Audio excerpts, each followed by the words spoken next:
Так, раз. Проверяем. Есть.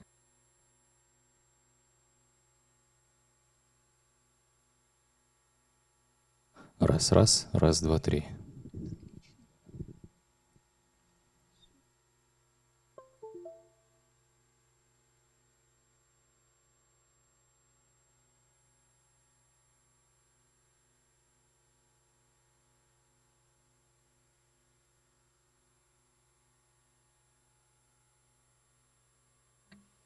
Так, раз. Проверяем. Есть.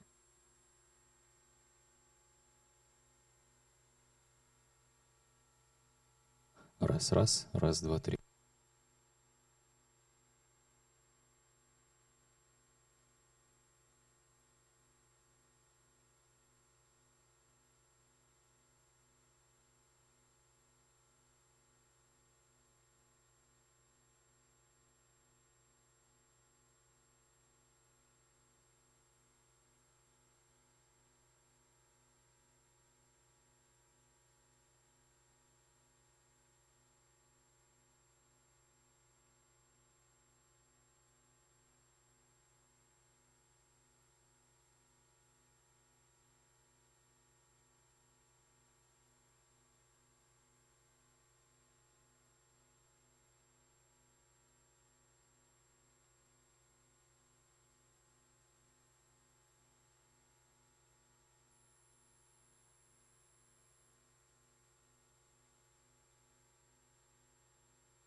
Прием, прием.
Yeah, I think it's working. Oh, perfect. So this will be for the online broadcasting. So, hi everyone again. My name is Dara. Some of you know me as Darya or Dasha, which is also fine. And actually it's nice because when Asema, the library director or acting director, and I first talk about this event, I said, well, let me just do a public speaking workshop for the colleagues. And she said, fine.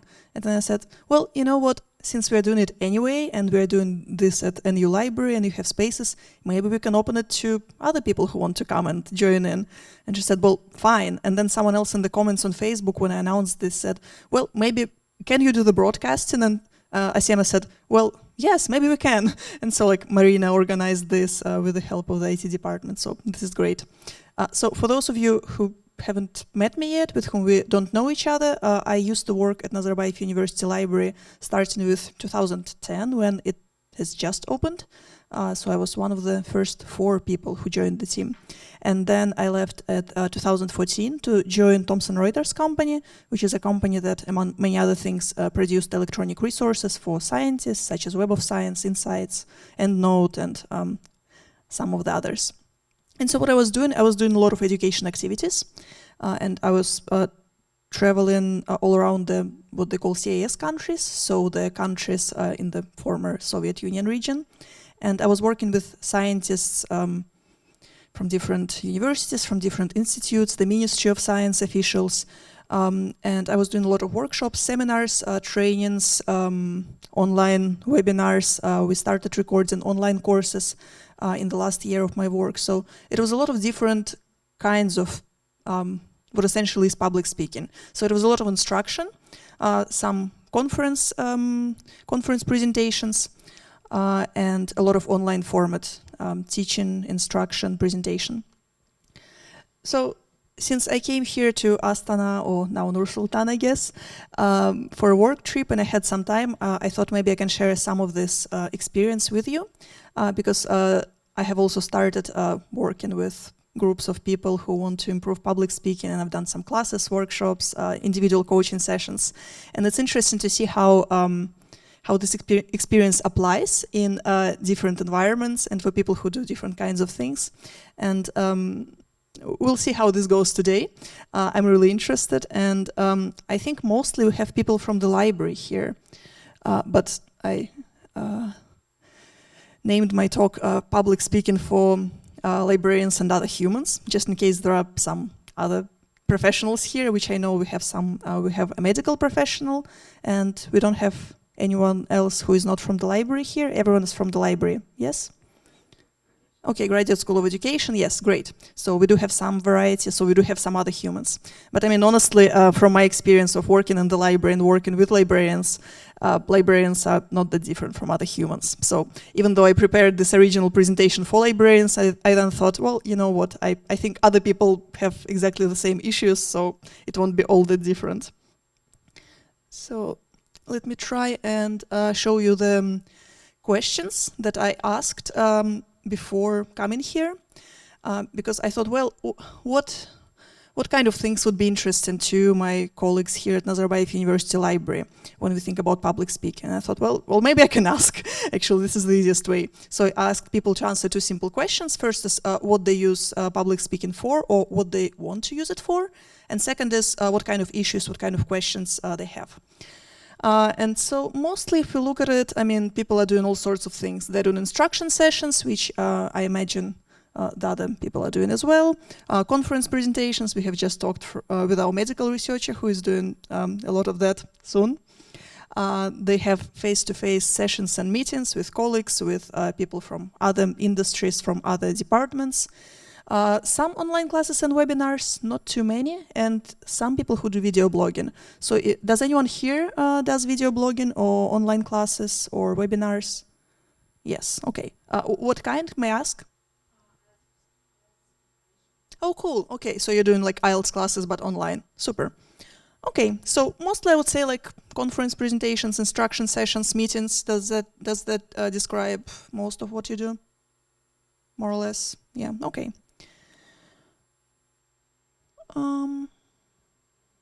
Oops.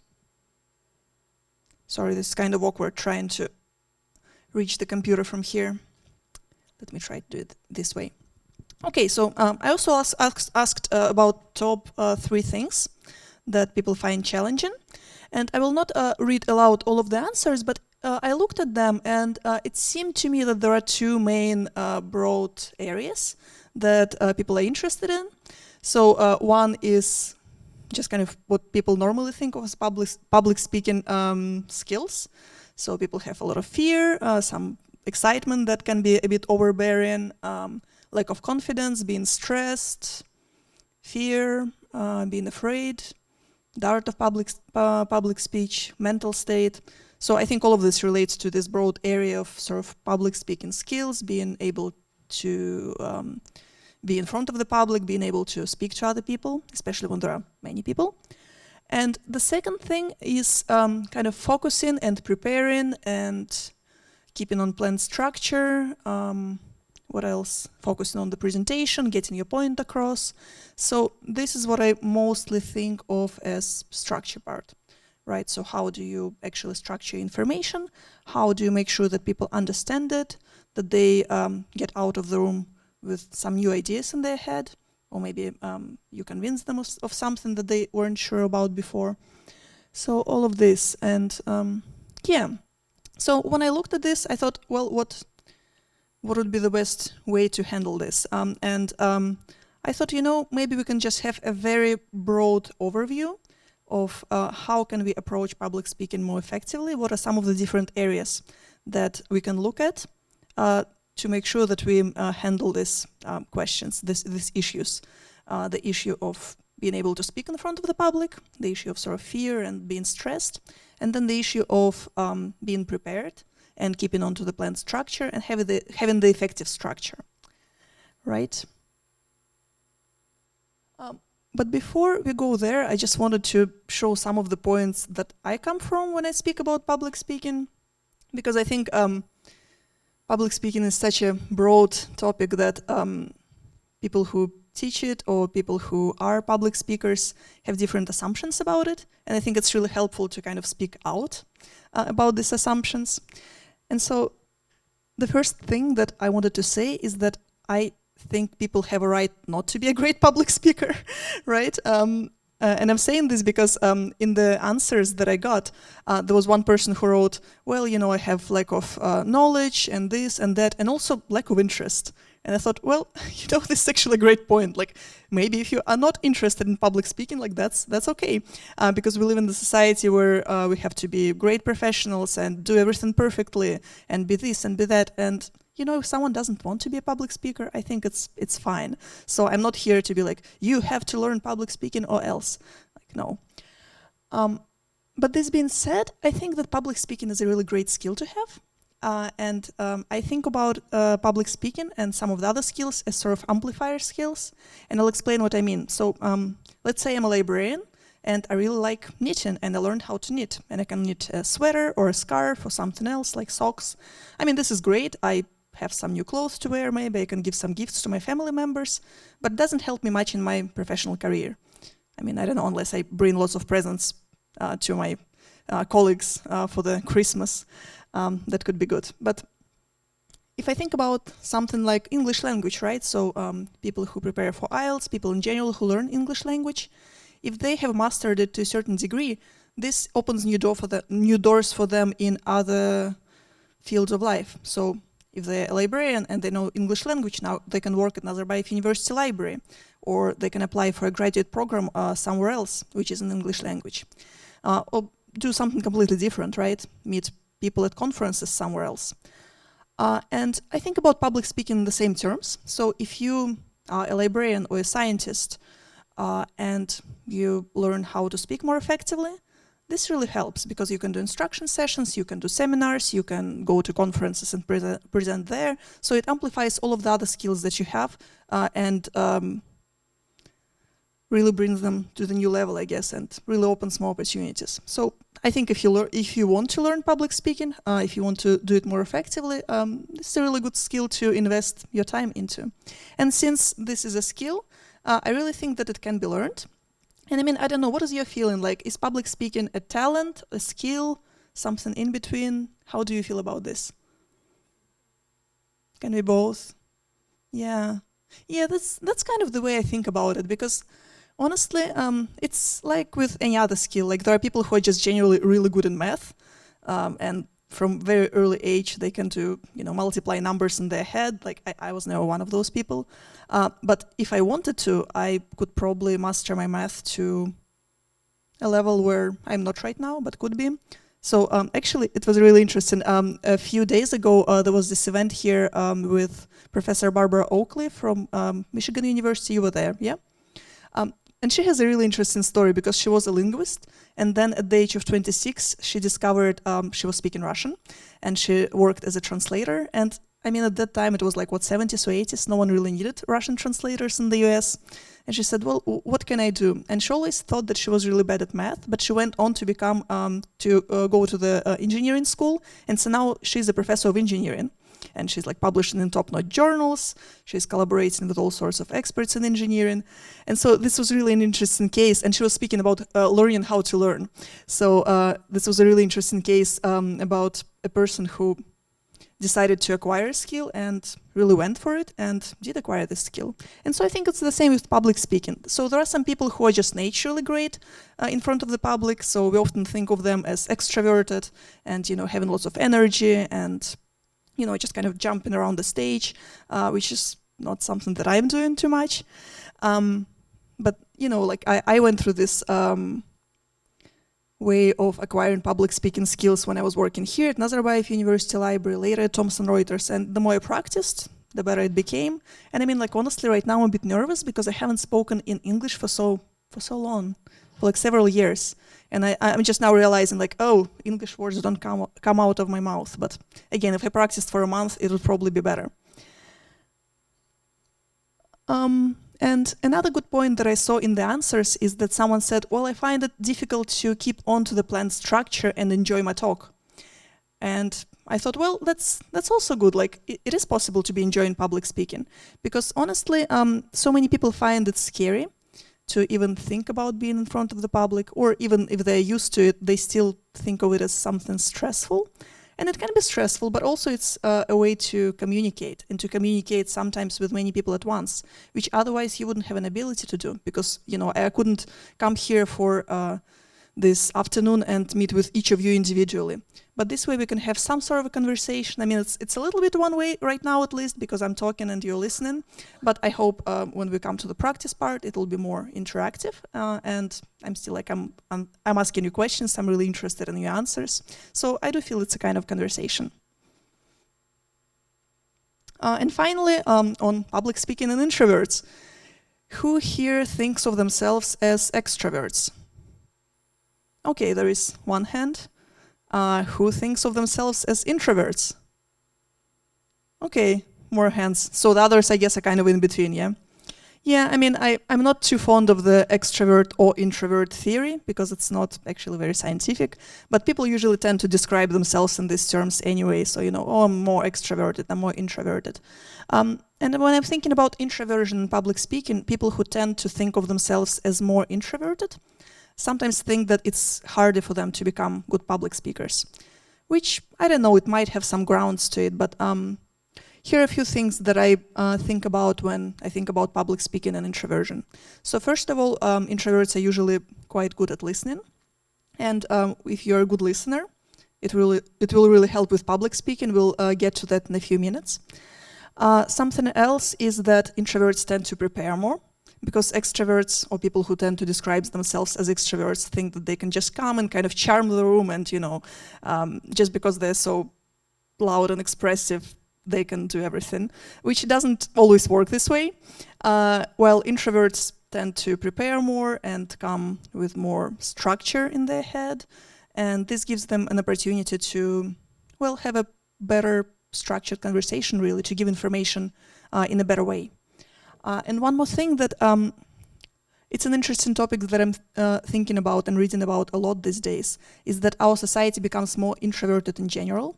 And when you think of public speaking in video format, so when you're watching blogs, when you're watching online classes, this is very different from public speaking in the old days when, I would be here somewhere up on the stage and speaking to you from this distance. And so I had to be very loud and expressive and be like, dear ladies and gentlemen.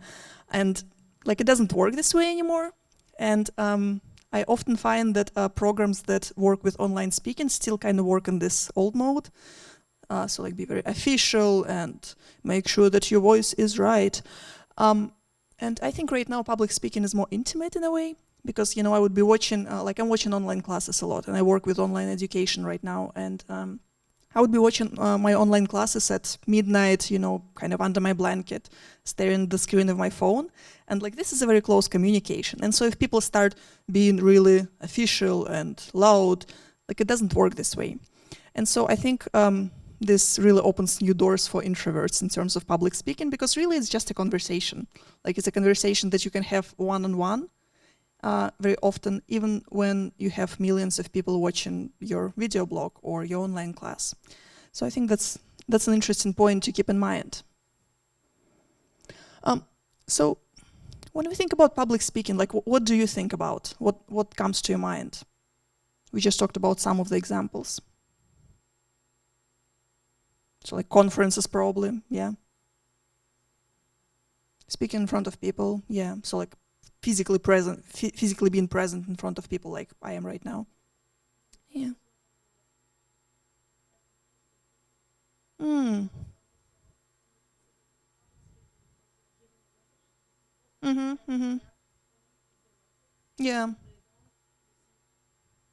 Yeah, it's an interesting point. So I'm just going to rephrase, because we might have some people watching us online, which, by the way, I didn't say hi. So hi to everyone watching us online. So there was a comment that there might be some parallels between public writing, so like writing in social media, and public speaking, which I think is very fair. And so when we'll be talking about structure, I think it's very similar, honestly. Like you can write about something, the structure would be different a little bit from if you speak about this in a way of conversation, right? Actually, like speaking out loud. But the main idea, the message might be the same, and the way people respond might be very similar. Yeah. So I think like writing has a lot of elements that are the same. It doesn't have the same element of like being present in front of people, which is, I think, something that people often have problems with, as we saw from the comments as well. Yeah, but it's very similar. But so, okay, so like, do you think video blogging is public speaking? Like if you have a YouTube video? Yeah, I think so too. What about podcasting? If you just have the sound? Yeah, also might be public speaking. What about a meeting with your colleagues? So if you have just a work meeting and you're discussing different ideas, do you think this is a public speaking event? Yes, it is public speaking. Okay. Teaching public speaking, yes, teaching definitely is public speaking, regardless of what format it takes, because, you know, it can be face-to-face teaching, it can be online teaching, like what you do with IELTS, it can be one-to-one teaching, right? What about things like job interviews? Yeah. Okay, so you guys are really inclusive. You're like, yes, everything is public speaking, which I think is, yeah, sort of true. So the way I approach it, is that public speaking is something, is an event, is an occasion where you speak to one or more people with a particular purpose in mind.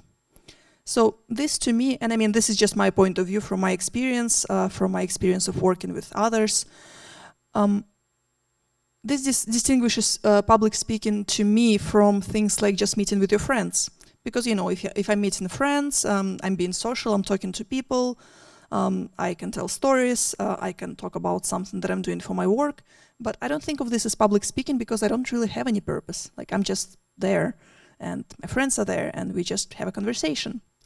But if my friends and I are going to take a trip and I need to convince them that we have to go to a particular place and not the other place, like then it becomes public speaking to me, because then I have this purpose, like, oh, you know what? No, actually, here are my arguments and we'll have more fun there and it's cheaper or whatnot. And the same with work meetings, for example. So I think of them as public speaking events when I have a particular point to convey. And so this can go on and off during the meeting, right? Because we might be just brainstorming ideas, and then I discover that everyone else is going the wrong direction, and I know the way, and I have to explain to them, we have to do this instead of that. or something like this. Or like, if you're representing the library at a bigger meeting where there are other departments, and you have to kind of show that the library is doing something valuable, or you have to describe something that you're spending the budget on and ask for more budget. Or you have to find ways to collaborate with other departments and other schools. Like, this could be public speaking, right? So this is something that helps me to think about public speaking in terms of like when I am doing public speaking, when I'm not doing public speaking. I don't know, like does this feel right to you? Do you want to add something? Do you want to change it somehow? Like, do you feel maybe that just meeting up with friends is still public speaking? No, okay. That's fine. Let me see how we're doing in terms of time. Okay, we're fine. So I think when I was just starting with doing lots of instruction at the university, I just completed my bachelor's degree and I came to work here. And in my second week, my boss said, well, you know what, you have to go and talk about resources we have at the library to a group of professors who have just arrived. And to me, this was really stressful because I was not used to this. I was much better at communicating through text, through written word. And I felt like I was so young and all of these professors were so advanced and also native English speakers, and I was not. And so, when I started doing more and more of this, I thought I want to learn how to be a better speaker. And I couldn't find any program or any book that felt right to me, that would explain to me, like, people would give me advice, or books and blogs would give advice like, oh, just drink a glass of water before you start speaking. This way your voice would sound better. Just breathe and prepare beforehand. And I was like, well, yeah, this sounds right, but how do I approach this more systematically? And the way I'm thinking about this now is that public speaking is a complex skill, and it's not the only complex skill. So it's very similar to learning a new language or learning how to drive or cooking or anything else, like learning to play chess, whatever. And so let's go with the language, right? So when someone prepares for an IELTS test, how do you go about this? Mm-hmm. Mm-hmm. Yes, exactly. Mm-hmm.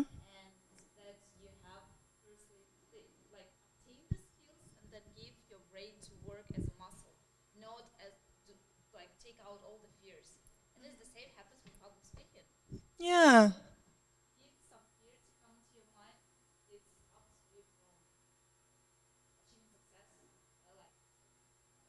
Mm-hmm. Yeah, this sounds right. So you approach it as also as a complex skill. It's not just speaking in English. And I think also when you prepare for IELTS or any other form of language tests, you have these areas. So like, well, first let's work on our speaking, and next work on our writing and on what do you call it when you're listening, like listening skills. Yeah, like I always hated this. I did a Spanish exam a couple of years ago, and like listening was my least favorite part. And what else? What else am I missing? Reason. Yeah. So you take this complex skill, and learning a language is a complex skill. Like, how do you start as an adult? How do you start speaking another language? Well, you break them into these little pieces. Like, okay, let's work on reading, let's work on speaking, and this becomes manageable. And this way, you can kind of track the progress and see where you are in all of these areas and what you need to work more on, what you are already good with. So, like, this is the way I'm thinking about public speaking. It also consists of different areas. So first we have to, if we want to become better at public speaking or learn how to be a better public speaker, first we have to find these areas, so deconstruct this very big and complex skill, and then just work on them. Just work first, like in the language, work on the reading part, work on the hearing part. And so I have included the first and only image into my PowerPoint. So my PowerPoint today is really lousy. I'm sorry about this. I hate PowerPoints. I don't like doing them. So this is really just for the for something to be on the screen, so that those of you who are better with reading and kind of memorizing things in a visual way have something to hang on to. But I hope that the main essence happens in conversation. So for myself and for my students with whom I work on public speaking, with the groups I'm working on public speaking, I usually like to talk about 4 pillars of public speaking, which is just a fancy way to say 4 areas.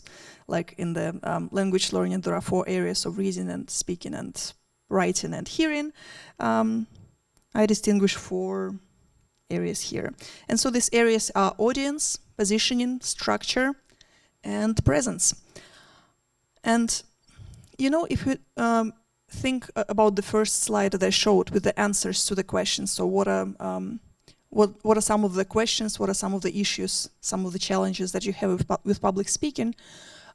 So I would say in this list, all of these problems would come to what, like to structure and to presence, right? So either people want to be more confident and speak better in front of the public, have contact with people with whom they're speaking, or they want to kind of hang on to the structure that they planned, give better short presentations, give better long presentations, don't go out of the time limit, convey their ideas effectively. So no one really thinks about these first 2 areas, and so I think it's really interesting to think about them if no one does. So for me, one of the most important parts, and one of the parts that people often miss, is thinking about your audience. And I'm sure you had a lot of these experiences, as I did, when a speaker would come and they would start, you know, explaining something, and you would be like, in 5 minutes, you'd be like, what?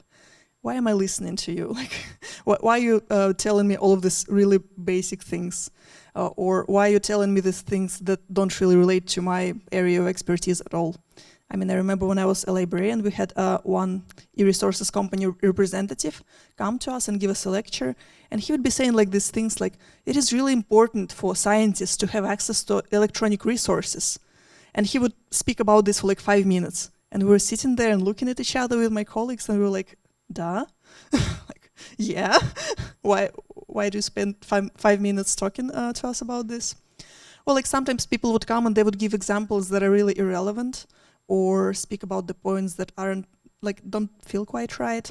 So for example, when I came here, I first asked the questions like, what do you want me to speak about? What are some of the issues? I also was a librarian for a long time and worked with librarians for a long time. But if I had to give the same presentation about public speaking skills, I don't know, let's say to high-level government officials at the Ministry of Education or something else, like this would be a very different presentation. And I would have to prepare for that, because if I just, someone would come and say, well, you know what, the event today will not be at Nazarbayev University Library, we changed everything completely, you'll be speaking to the Vice Minister and their colleagues. Like, this would be very difficult, because I have no idea what their needs are, what the context is. I'm probably dressed in a very wrong way. Like, I don't think they will actually let me into the ministry this way. So it wouldn't be a great fit, even though the subject is still the same, and the fears are the same, the problems are the same, the keeping to the structure, it works the same way for all people, but still. So I think it's really important to think about the audience, and I think it's really important to think about positioning. And let me explain what I mean when I talk about positioning, because this is something that, for example, people who work with marketing, this is a term that they use a lot. So we have to position our product, we have to position our company in such a way that people will want to come and buy the product. But in academia, we don't really talk about positioning all that much. But I think it's important for yourself to understand how do you come to the people you're talking with. So, for example, again, let me go back to my experience of working for Thomson Reuters and doing lots of presentations for scientists all around the former Soviet Union. So when I started, I was quite young. I was a young woman, and I didn't have an advanced degree.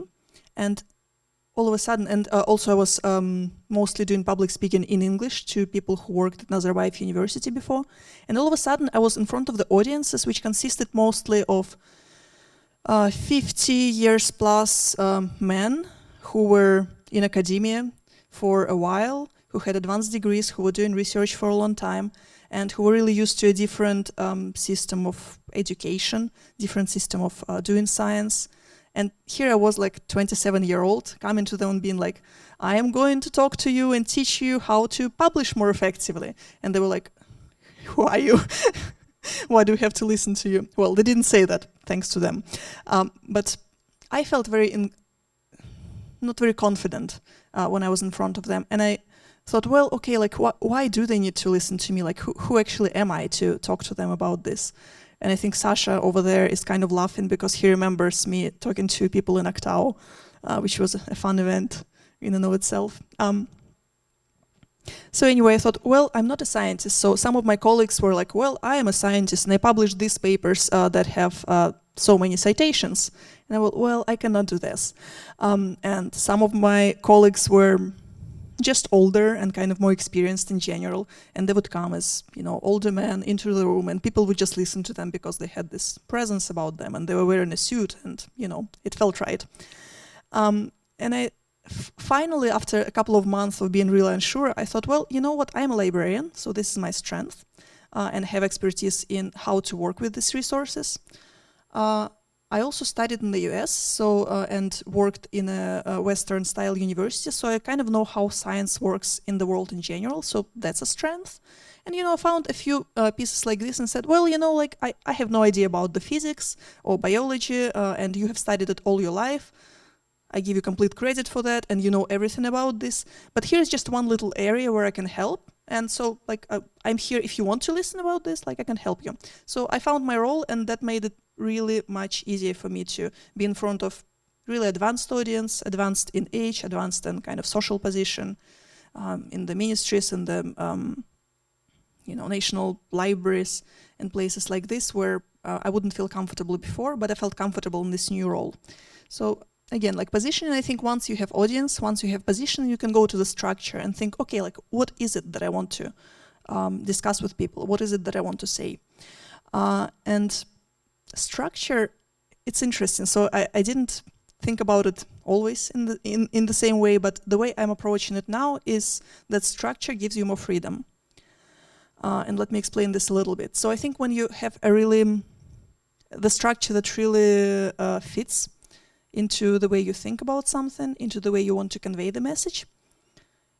If you have it and when you come to speak to the audience, something happens. I mean, how many of you have been to the conference and you came and they said, well, you have 20 minutes. And then you come to the stage and they say, oh, actually, you know what, sorry, you have only 10 minutes. And you have this presentation that you prepared and you kind of rehearsed, but then you have twice as little time as you thought you would have. So this happens quite a bit. So the way I visualize this is when you play an accordion, like an accordion, someone plays an accordion? No, I didn't think so. I have a friend who does play an accordion. I like watching him play.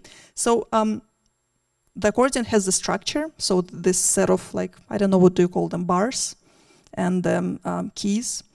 And sometimes the accordion goes wide and you spread it out. And sometimes the accordion goes together and you kind of put all of the structure together. But it's still the same accordion. You can spread it, you can put it all together, but it still sounds like an accordion, and it's still you know that you're listening to the accordion music. So this is the way I'm thinking about structure. If you have a good structure, you can do a presentation for an hour, or if you want to, or someone else wants you to do this, you can shorten it to 20 minutes, and it still will convey the same message. Not in the same way, but kind of in the same, with the same meaning, with more or less the same result. And finally, presence. Presence is what I think about as all of the skills of speaking to someone else. So either in an online format or actually in front of the public, when you see people face to face. And this is such a broad area because this is where a lot of fears lie. So I don't know how much we will have time to work with this today, but this includes anything from working with your voice to the body, posture, the way you make eye contact or don't make eye contact with the audience. If you're recording for a camera, again, which angle, how do you look at the camera, how do you make sure that people don't get this feeling that you're just kind of sitting there and mumbling. So it really has a lot in it. So we'll see how much we can do. So yeah, let's do some practice because I feel like I've been speaking for too long. And I want you to think about the next public speaking occasion. Maybe you're going to speak at the conference, maybe you're going to a meeting, or you're going to teach something. So find one public speaking event that you want to prepare for, or maybe if you don't have any public speaking events lined up, just think of something that you would like to do. And I would like you to break into pairs, and let's mix up a little bit. So if you can find someone you don't know, or you don't know that well, I mean, we have lots of people from the library, so maybe just someone who doesn't work with you in the same department, in the same room. So someone you can talk about who is kind of new.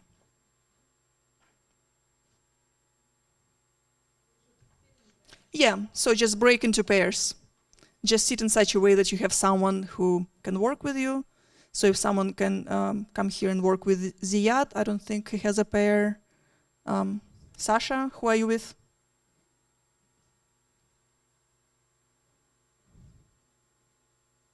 This can be a group of 3 as well. It doesn't matter all that much. Group of 4, yeah, fine. So are you guys here together in a group of 4? Yeah? Okay, fine. You're 2, you're 4? 3? Okay, 3, 2, 3, 3. Okay, wonderful. So let's think about the audience. If you have something to write in or write on, please write down who your audience is going to be for the next event. And, oh yeah, I have this weird abbreviation. So W, it's not like WTF or anything like this. It's I was to this conference organized by British Council, and it was actually not a conference. It was like a 2-day program where we learned about communication and science. And the speaker we had here was talking about communication and blogging, communication and scientific articles, communication and public speaking. And he would start each session with this WIIFT, which is what's in it for them. Yeah, what's in it for them. So why your audience should listen to you? What is their takeaway? Why do they want to come and listen to you? So your audience, who they are, and why do they want to listen to you?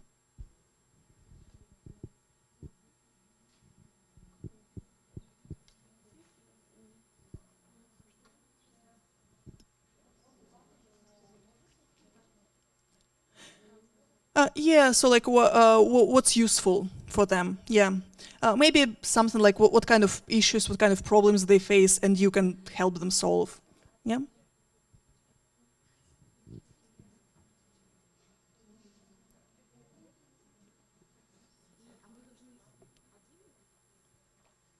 No, you can each work on your own.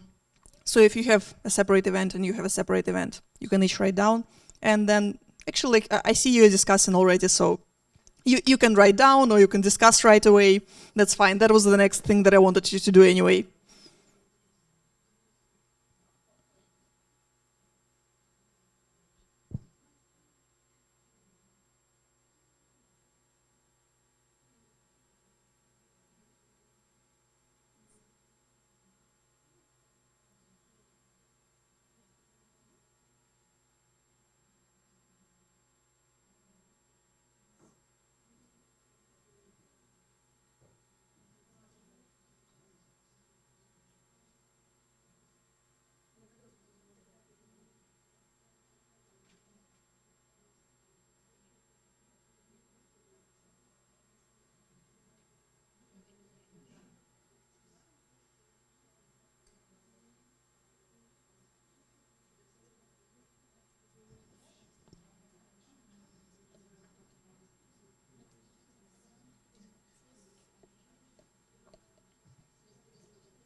Okay, so maybe we can share a little bit with everyone. So maybe we can have a couple of people speak about their audiences and what they expect their audiences need from them. I know there are some volunteers. Yeah, please.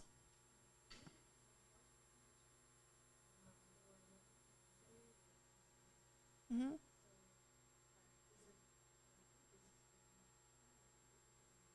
Mm-hmm.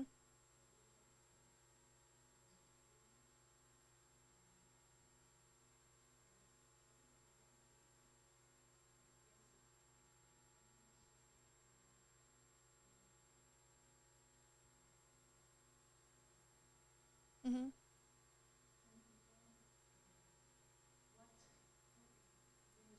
What's in it for them?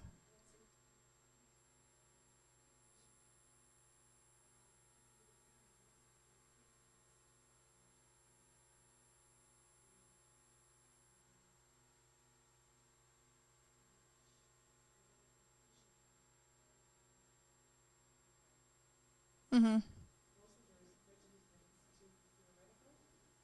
Mm-hmm. So again, just speaking for the people who are watching us online, we have a person who teaches part-time for a local kind of executive MBA program, and she thinks that people would want to, they come from different sectors, but they want to see how economics works not just in textbooks, but in real life.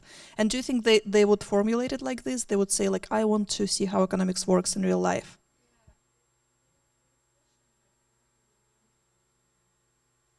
Mm-hmm.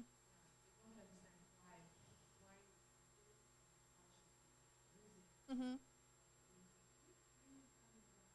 Mm-hmm. Okay, great. So some examples from real life. So I think that sounds really good, like examples from real life. So I think when you're planning what you're going to talk about, and both this and marketing your event, so just kind of creating a poster or describing what your program is going to be about, what your class is going to be about, it's really good to kind of take this, the way people speak about their issues, about their programs, about problems. Sorry, I don't know what it is with my English. The problems that they have, the issues that they have, and take these exact phrases and say, oh yeah, you want to see how, you want to see some examples from real life. Yes, I'll tell you about the examples in real life. Because sometimes when we think about something, so for example, in the library, we would say, we will teach students how to use e-resources. But actually students don't really say, oh, I want to go and learn how to use e-resources. They would say, oh, when I have this exam or this paper that I have to write for tomorrow, like how do I find information? And so you can see how you can fit this into the marketing of your next instruction session, maybe, and you can say, well, in this session we will cover what you can do if you have the paper due tomorrow. And like this might bring more students to you than if you say something like, we'll learn how to use e-resources. Something else that is a really good example, thanks. Yeah, please. I do student recruitment trips. So upcoming in the October and November, I will have several trips to higher education institutions and some colleges. So we'll be meeting some department chairs, vice deans. So main aim will be marketing for our graduate programs, which is master's and PhD. But as a hook, we use the seminar given by our professor, and the second part of the seminar will be giving presentation on our graduate programs. I think the main thing they come to that session will be getting new information, new knowledge from the professor about the area they are specialized in. The second part could be admission regulations. I don't know, like some questions they can ask about the admissions process, about the scholarship availability, these kind of questions. Sound good, and I feel like people probably want to know about all of this. Like they want to know how they can get into the graduate program at Nazarbayev University. Yeah, and so I would really also stress this chance to have a face-to-face conversation about this and ask any questions. Because like normally people could go online and look at the website, but they sometimes won't or they will not understand something. So yeah, this is great. Good. So okay, let's talk about. Oh yeah, you want to give an example? Like for instance, I want to Like for instance, I want to say about the School of Librarians. It's some meeting with librarians of different regions of Kazakhstan, which held on December, no, every year. So in this meeting, in the School of Librarians, we made acquaintance readers, no, our audience with the work of our library, different system, how they work. No, it's a very interesting event where other librarians from different libraries of different levels may know about how work system in our library.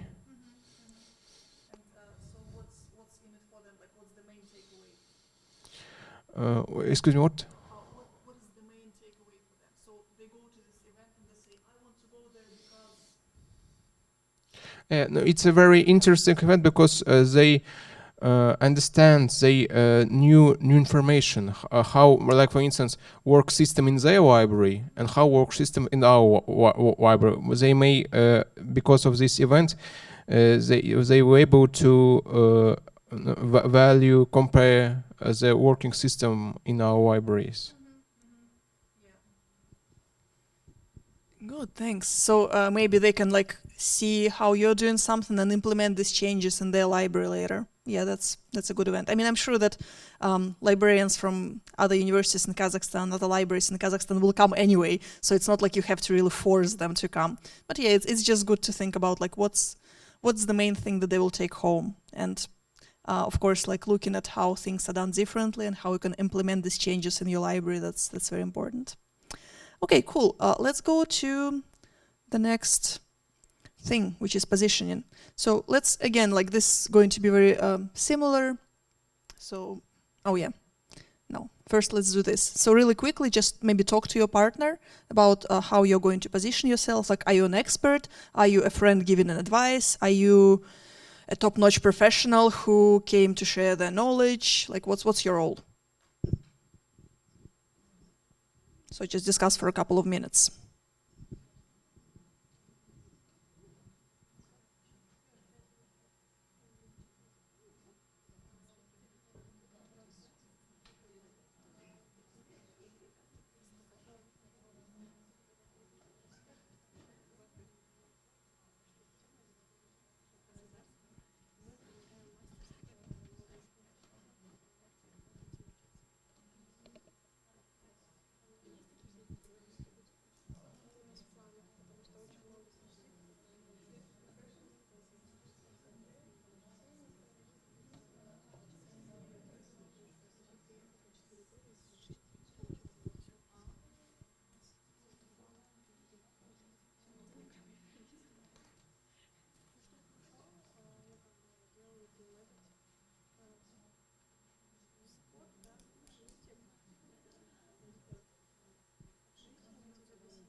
So I think this is actually quite easy. So why don't you do some sharing? Do you guys want to say something about any of your positioning to your audience? Okay.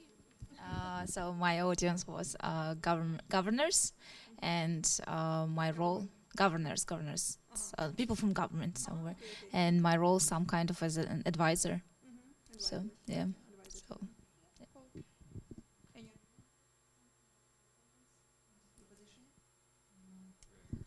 Well, let's start. I'm sorry I'm putting you in the spotlight. I will tell you about how to avoid fear in 2 minutes. So let's start with the audience, right? Because we didn't say anything. Well, first, our audience will be the faculty and the students of our university. We are always we conduct workshops for them on open access. So our role would be like motivators. Why to join this open access movement? Why they? What is the reasons to submit their articles in open access? That's why we motivate them. This is great, yeah. And I mean, if you think about something like you have all of this faculty and students and you want them to submit their articles to the repository, like you can come at this from different angles. And I really like your angle as sort of being motivators and sort of spreading the information, making sure people want to do this. Like you could also like, what are the other ways people could do this? So if they want faculty and students to submit the articles into the repository, what other roles they could potentially take? Yeah, this is just a question for the audience, just to kind of think about this a little. Because, you know, sometimes what we do is we have the role that is comfortable to us and that we kind of assume unintentionally, and we are always in this role. And this is why people don't normally think about position when they approach public speaking. And so this is a really great role. I'm not saying that, you know, you should change it, but just to stretch our mind a little bit. Like what are some of the other roles other than motivators that you can be in? What are some of the other positions? Informative, yeah. So you can just like inform people maybe from a position of an expert. So, you know, like this is what top universities do. This is the result when they put articles in open access. And so I would suggest from my position as an expert that you do the same if you want the university to succeed and yourself to succeed as a scientist and you want your audience to see your work, right? This is one of the things that you could do potentially. Like, yeah, what else? Like, I don't know. Maybe you could come at it from a position of we work for the same university, like we all want the university to be better, and this is one of the things that you could do as a part of the community. So like come from a community, a person from the same community perspective, right? Like just thinking about different ways. And you know, this could be a really useful thing to brainstorm. So I will offer you a couple of potential audiences that might be different from, I'm going to read them aloud because they're kind of like, the print is very small. I'm just suggesting you a couple of audiences. So what if you had to do this presentation or this speaking event for someone who is really much older than you and who has never heard about this topic before? So think about like something like teaching your grandmother to use cell phone. Like how would you do this? From what position would you do? Would you work with this topic with someone like this? Or if you have a middle school student and you want to kind of explain them this idea. So you have your little brother and you want to explain them what you do at the university and that you're doing this event on open access. Like how would you go? What would be your role in explaining this? So maybe you can just like talk to your partner and think about this a bit, brainstorm a little bit. You actually are working with middle school students, sort of. Well, not. Oh, you're graduate school, yeah, so no, you also don't work.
So any crazy ideas anyone wants to share?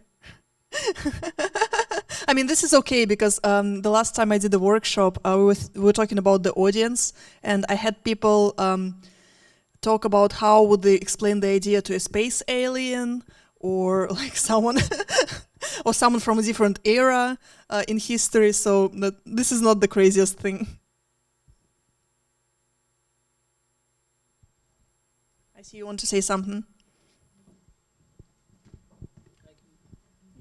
I'm just thinking about people who might be watching online. My grandfather father is 90 years old, so usually he's asking like, what you are doing nowadays. I'm telling you in simple terms, I'm a librarian. So he's asking what you are doing actually in library. So, but if I use jargon terms like reference librarian or bibliography control or e-resources, he doesn't understand. So usually I told that we are managing books, students are returning, and we are shelving or something like that. But he doesn't understand e-journal or electronic resources referencing any other things. So these are the things like usually we talk to. So you come at it from the point of view of someone who explains things, like someone who helps to understand this sort of new area, right? You're not trying to.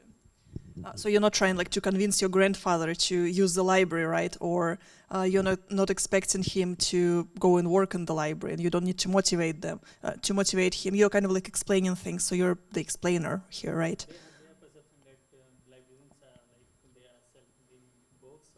Yeah. Yes, of course. So and so many things are different here. Yeah, that's a good one. Anyone wants to explain something to a middle schooler? Maybe? No? What about the graduate school?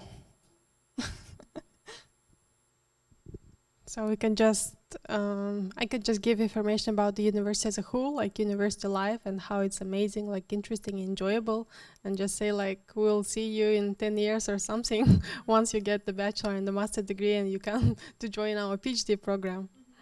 I mean, the main aim target will be for the middle school students, just university life, how it's amazing, and some stuffs, furniture, books, I don't know, like the structure itself, how is it? And the pictures, more pictures and videos.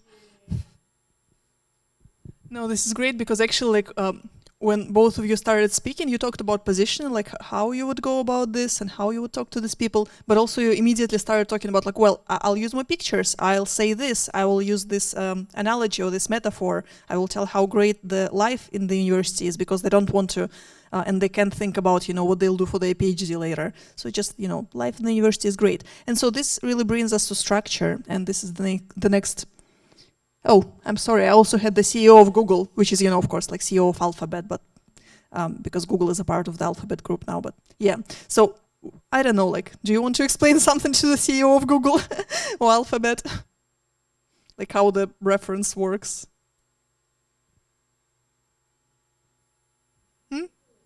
You can Google it. That's a good one. Well, like what I'm thinking here is, right, you have all of these people who are like different from you in age, in social position, in their experience, and how they know or don't know something about things. And even if you're talking about the same thing, like, you're trying to talk about the graduate school here at the university, but you will be speaking from very different positions. Like you would behave differently, you would actually like speak differently maybe, and you would say different things. So with this, let's go to structure.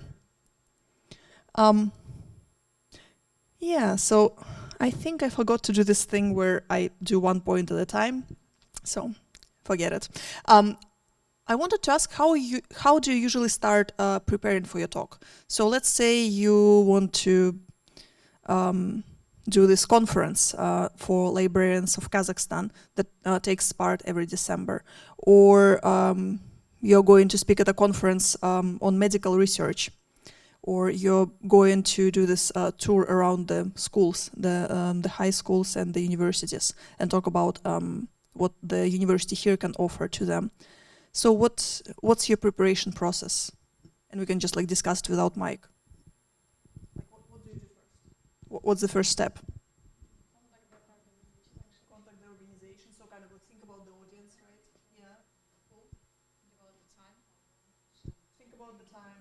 very different if you have 20 minutes or 60 minutes or 2 hours or 10 minutes. I think to outline the ideas. Outline the ideas, yeah. Usually we send some short abstract of the seminar or something we're going to present so people can have an idea So what's do going to be. you write the abstract first? Or do you After write the live. yeah, but do you, when you write the abstract, do you have the idea, the full idea of what you're going to say and the entirety of the presentation? Yeah, okay, so first you prepare the presentation, then later you do an abstract. Okay, cool. So what else? You outline the ideas, you figure out the time, you contact the organization and send them the abstract. So what else, like in the preparation, when you think, okay, I really have to say this, I really have to include this, like how do you select this? How do you select what you're going to talk about? Who will be the audience? Who will be the audience? Yeah. So like coming from the audience's needs. Yes. Okay. I think this topic should be also interesting. This is a really good point. So yeah. So you have to have passion and interest in the topic. So first you have to kind of interest yourself in the topic. And usually personal experience adding to the story helps to use yourself too. So yeah, you have to find this interest within yourself. And I have to say, like, if you can choose, if you can always choose your topics, like that's great. That's a great freedom. Sometimes you have to talk about the topics that you aren't that super passionate about. Like, you know, you just have to convey the message. I'm not particularly passionate, when I was working in the library, I was not particularly passionate about, you know, like using EndNote or other software to, for the reference, what is it with me today? Like I can't remember the words. Like reference management software, right? Like I wasn't, it's not something that keeps me up at night, you know? I mean, I was interested in this now, but yeah, it's a real good question, like, of how do you also find this interest within you?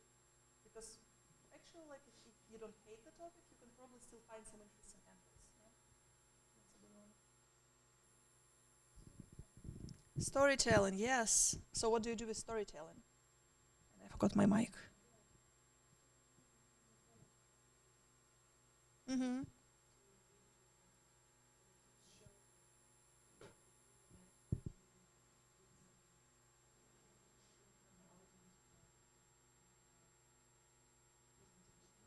Right, and so would you like find some ideas that you want to express and then find some good stories or some images to add?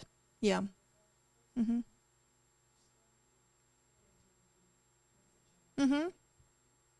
Right. Who? Oh yeah. Yeah, Oprah, of course. She's like the master of storytelling. But yeah, actually, like storytelling is such an interesting topic. You can learn it from great journalists, great writers, people you admire as public speakers. Yeah, it is really good. Or personal experience, yeah. Yeah. Yeah, you can include your story, but you can also like see how other people do it, right? So like if you look at Oprah Winfrey, like how does she include her story into everything that she does? Like she's the story of her life when she speaks or when she does something. And by the way, like for the people who watch us online, if there are people who still watch us online, you can kind of do the same exercises that we are doing here. I didn't mention it, but I hope you are doing this because I think it can be helpful even if you don't have a partner to discuss this with, but you can just kind of brainstorm and think about it. So something that I discovered at some point when I was preparing my own presentations or lectures or online classes or whatever it is, and when I started working with other people, is that people would often like go and start thinking about ideas and things to include and some of the questions that you need to answer, which is great. But something that we often forget to do is to think about one main idea that we want to convey. The one central idea around which everything should be positioned. So why am I speaking about one idea? So have you been to these presentations where you come and you listen to the lecture and everything looks good and you know they tell the stories and it's interesting and you get some useful information and then you come out and you see a colleague and they say, oh, what was it? What was the lecture about? And you're like, well, kind of about this, I guess. Like there was this really nice story and I learned this, but I'm actually not sure what the lecture was about. So, like, I mean, sometimes I see this where it's not that people don't get any value from this lecture. They still might get a lot of useful information. They still might get just, this good vibe that, the university is great or the open access is great. But they come out of it and they cannot really say what they have just learned. And the reason this happens is that, have anyone watched, so there is this person who is he's not the CEO or director, but I think like the main curator of TED, like TED Talks, Chris Anderson. Maybe someone has watched his online course or read the book, yeah? The book or the course or just lectures?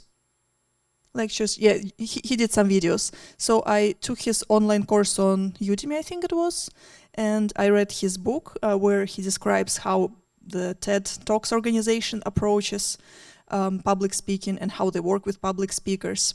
And he has this really interesting metaphor that in order to transfer some knowledge from your head into another person's head, you have to build, it's like building a building inside this person's head, inside this person's mind. And sometimes you even have to deconstruct some buildings that existed there before and then build something new. And so it's really a process of sort of like building. And building anything doesn't happen without structure. So sometimes you would take this brick and that brick and, this story, this example, this idea, but they don't really come together into a building. So in order to build a building, you have to have one main idea first, and to answer this question to yourself. What is the one idea that I want my audience to come away with? So if they can only remember one thing from my talk, like what is it? And it's interesting that sometimes you would have this great presentation mapped out in front of you, but then when you try to find this one central idea, it doesn't always come out so easily. So I think it's a really good exercise to kind of try and see what the main idea of your next presentation would be. So if you just want to think about it and talk about it for a minute or two, you can do this now. So for these events that you just described and you thought about the audience and positioning, like what's the main idea? If people can only remember one thing, what is it?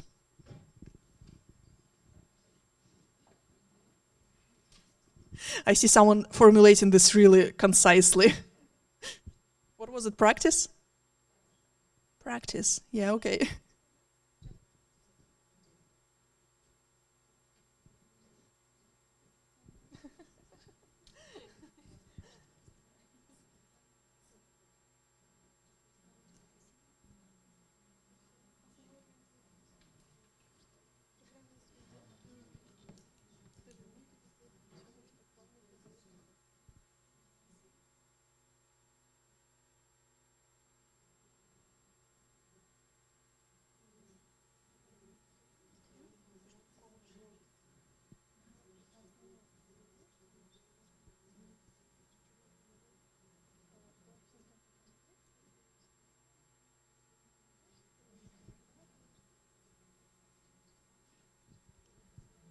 So I think we've had more or less enough time. I see that you guys came up to some conclusion about your event. Yeah, please, it should be very short. Yes, so what is the main idea? If your audience comes out of this conference and someone asks them, what was this about? What was the main takeaway? What will they say? I think in our case it will be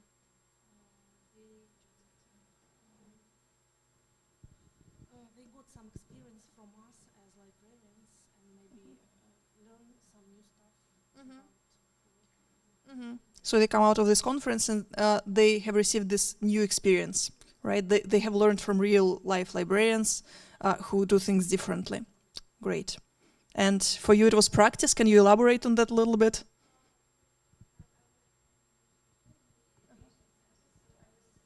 My audience were parents, and I was explaining how it's important for everyone to learn English, and my main idea would be practice makes perfect.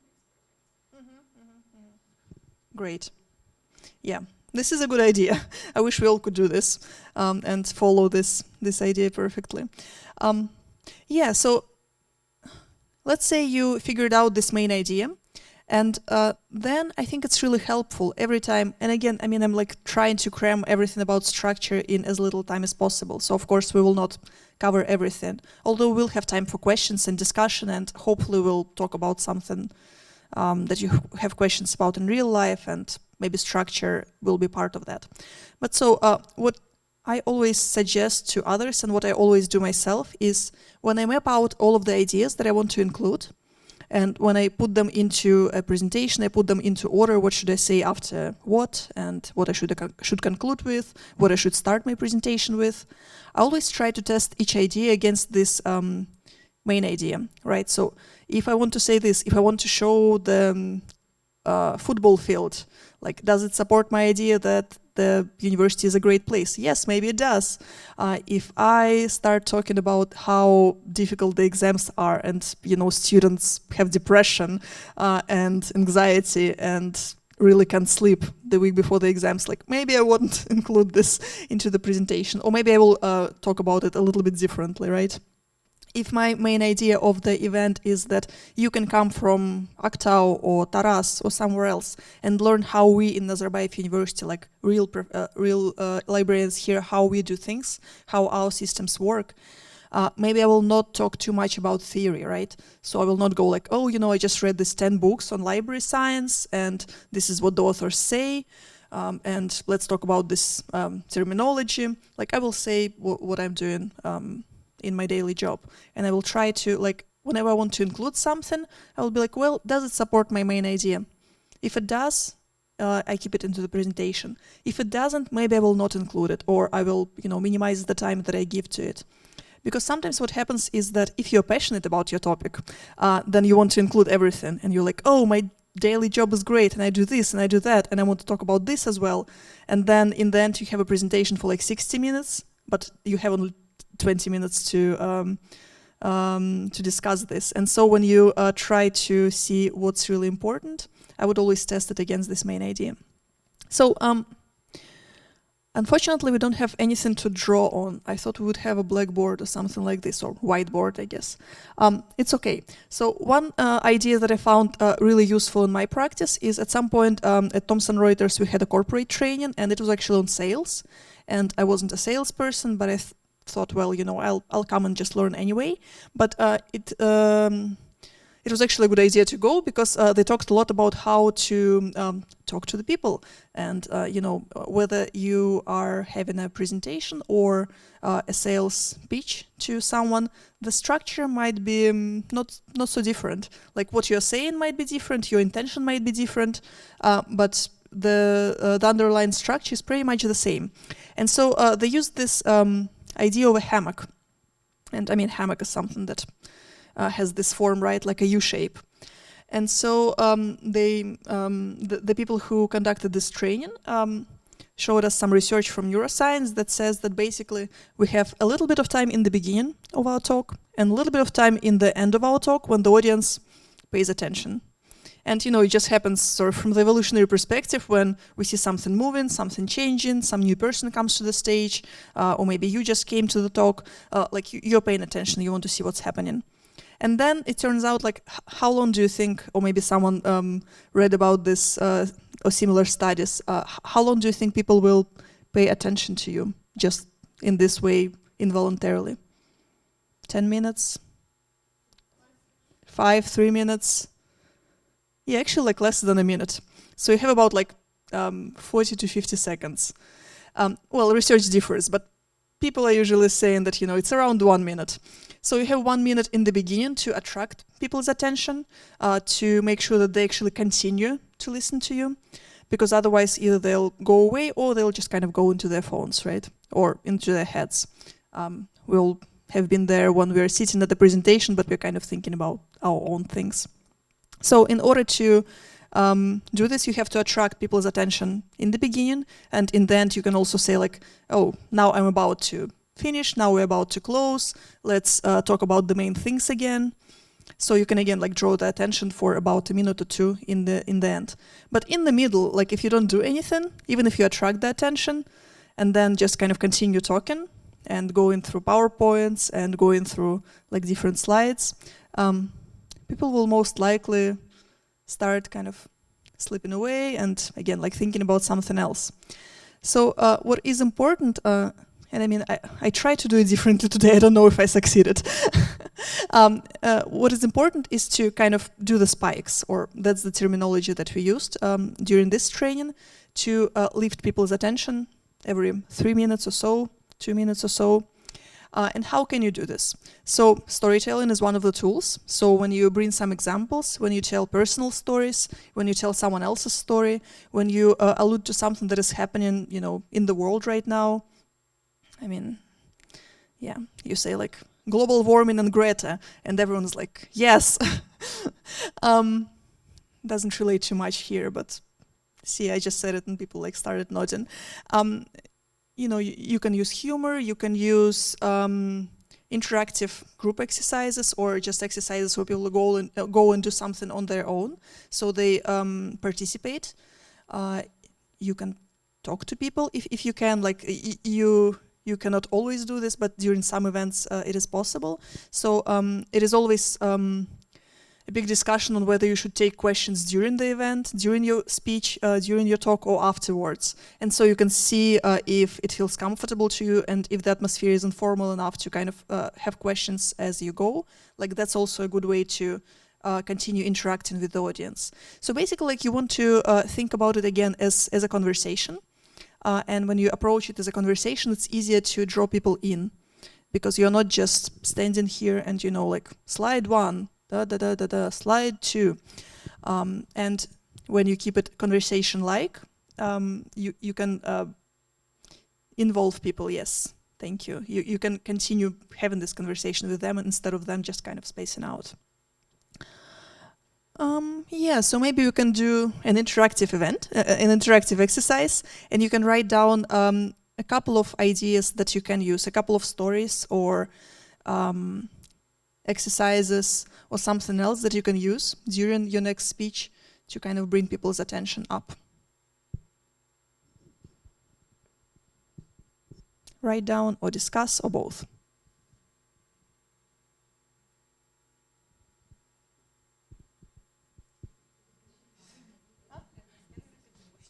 Yeah. If you can just think of 2 or 3 examples that you can, how you can bring people's attention back up during the middle of your presentation, right, during the main part.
Well, kind of like what I'm doing right now, at least trying to do, right?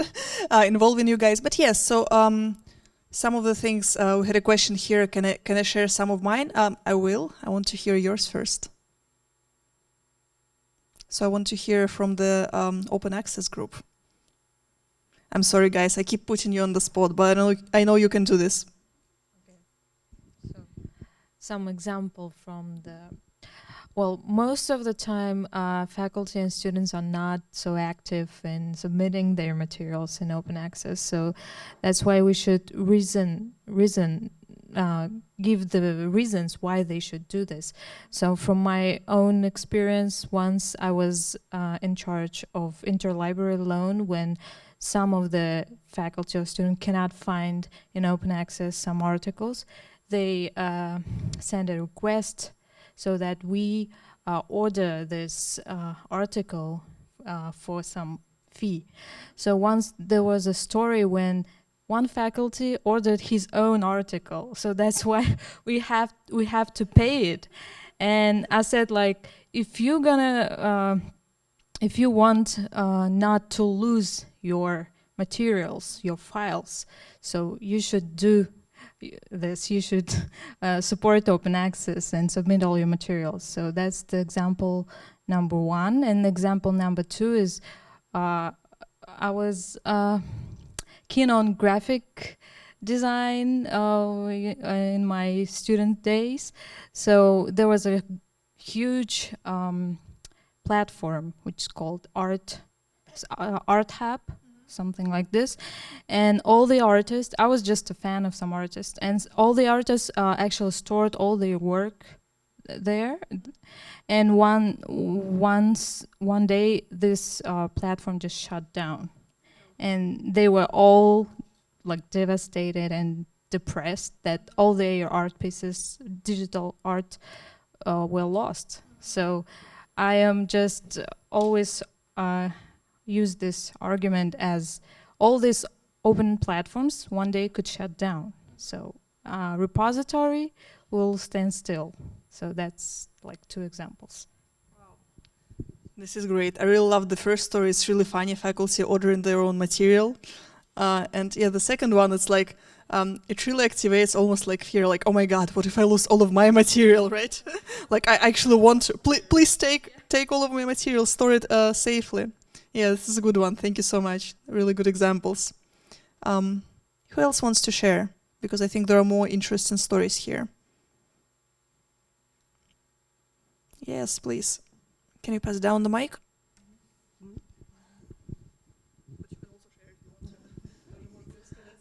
Yes, I thought maybe when people start,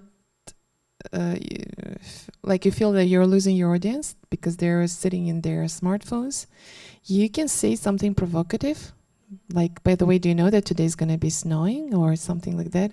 Then catch back their attention.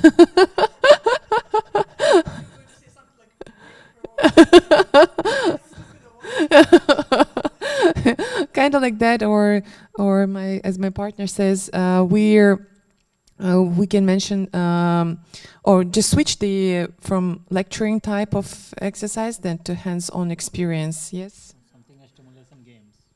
Stimulation games. Yeah.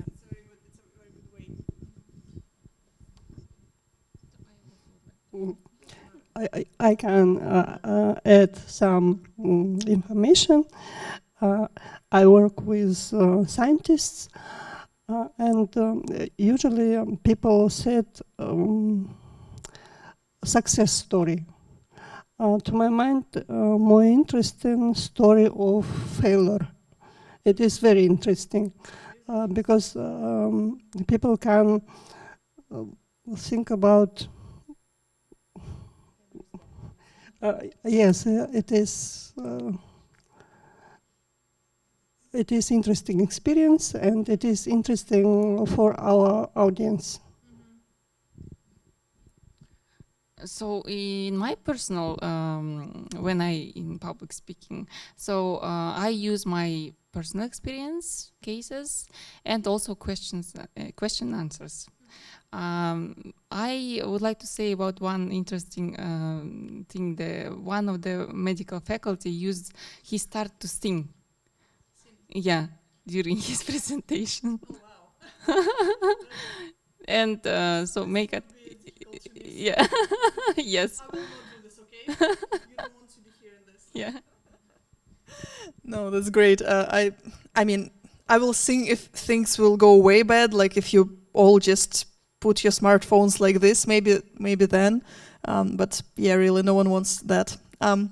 And from my experience, I also, when you talked about that scientist who demanded his own article from the interlibrary loan, I thought about this funny example that I would often use about how people like cite each other in academic papers and kind of allude to each other's work and have all of these citations.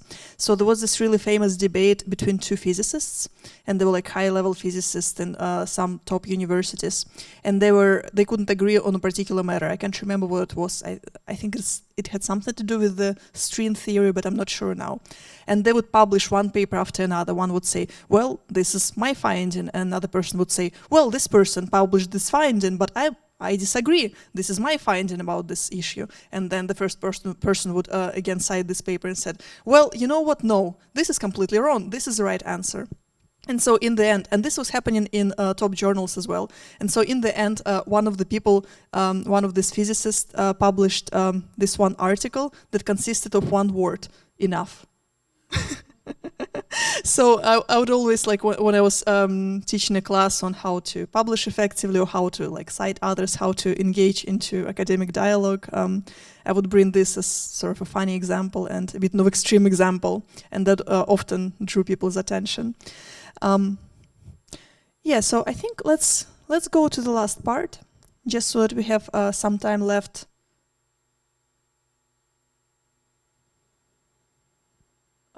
For more open discussion and more questions that you're dealing with right now. So let's talk about presence and actually maybe not even talk so much. Yeah, so a couple of things that I wanted to mention here is, first, people often have issues with presence and with being in front of the public or speaking in front of the camera, depending on what type of work you do. But actually, if you have everything else figured out, speaking is much easier. So if you have your structure lined up, if you know who you're talking to and what kind of issues they have and they need help with, if you know what kind of position you have, what role you have in this conversation, then it becomes much easier to actually be in front of the public, because you don't have so many nerves to waste on this. You don't have to waste so many nerves on this if you have all of the previous parts figured out. And the second thing is that we often try to solve the issue of being nervous on the intellectual level, and it's fine. Like it's good to know, for example, that everyone is nervous when they're public speaking. And I mean, I don't know, is there anyone in the audience who have never been nervous about public speaking? Like I often am nervous about public speaking. So I will tell you when I am not nervous about public speaking.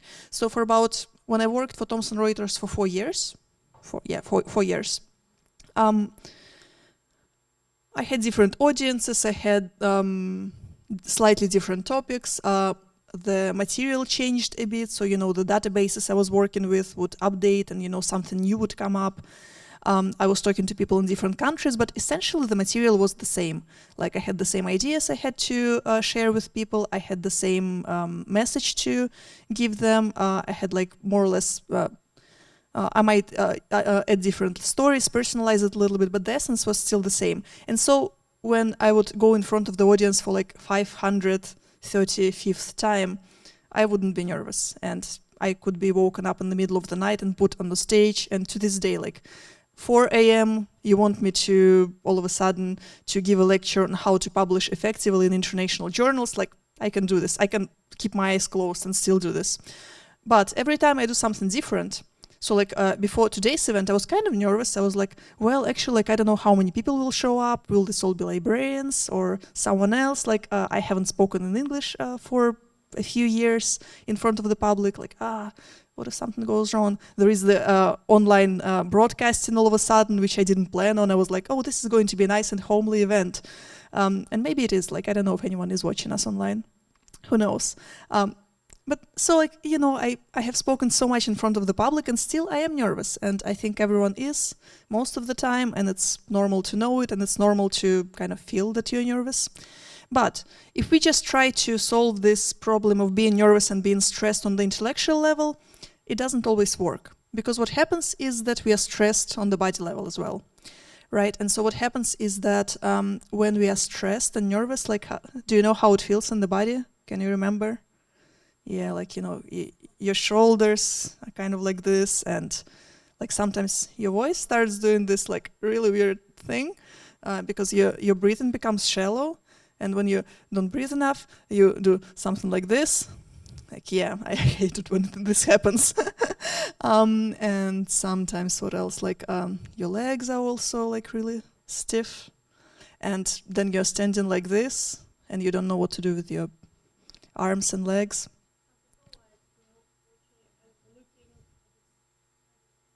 Somewhere else. Yeah, like, yeah, let me just talk about how important public speaking is. Yeah. No, I mean, it's scary if you're in front of the people and you have to look them in the eyes. Like, it can be a bit uncomfortable. So, my main idea here is if we want to feel less stressed and less stiff and less nervous when we do public speaking, it's important to work with the body as well. So I think on the intellectual level, it's important to understand that it's perfectly normal to be nervous. And on the body level, it's really important to maybe do some exercises and to do something to help us to get rid of this like blocks and stiff muscles and just help us relax. So we'll do some exercises, yay. And by the way, so this Professor Barbara Oakley, who was here, and I also attended her big seminar in Almaty on how to learn and how to teach others. And she was always saying, well, you know what, it's really good if you can include physical exercise even a little bit, if people can just like stand up and do something or change their position a little bit.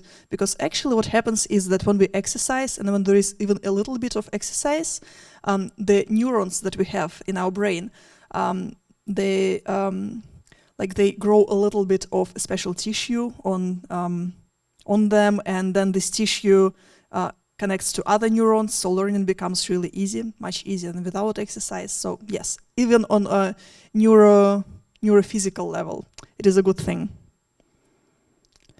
So let's see, what should we do? Okay, so I'll just speak about some of this, and you can try it at home or whenever you want to, and maybe we'll try some of this here. So, you know, this problem when you are just starting to speak and you can't quite get into the mode, especially, for example, like I would often have this problem when doing webinars. So when I was working for Thomson Reuters, we would have this, every month we would have this week when we do intensive schedule of webinars. So during one day I would have like 3 or 4 webinars lined up. And I would wake up because we also did this for different time zones.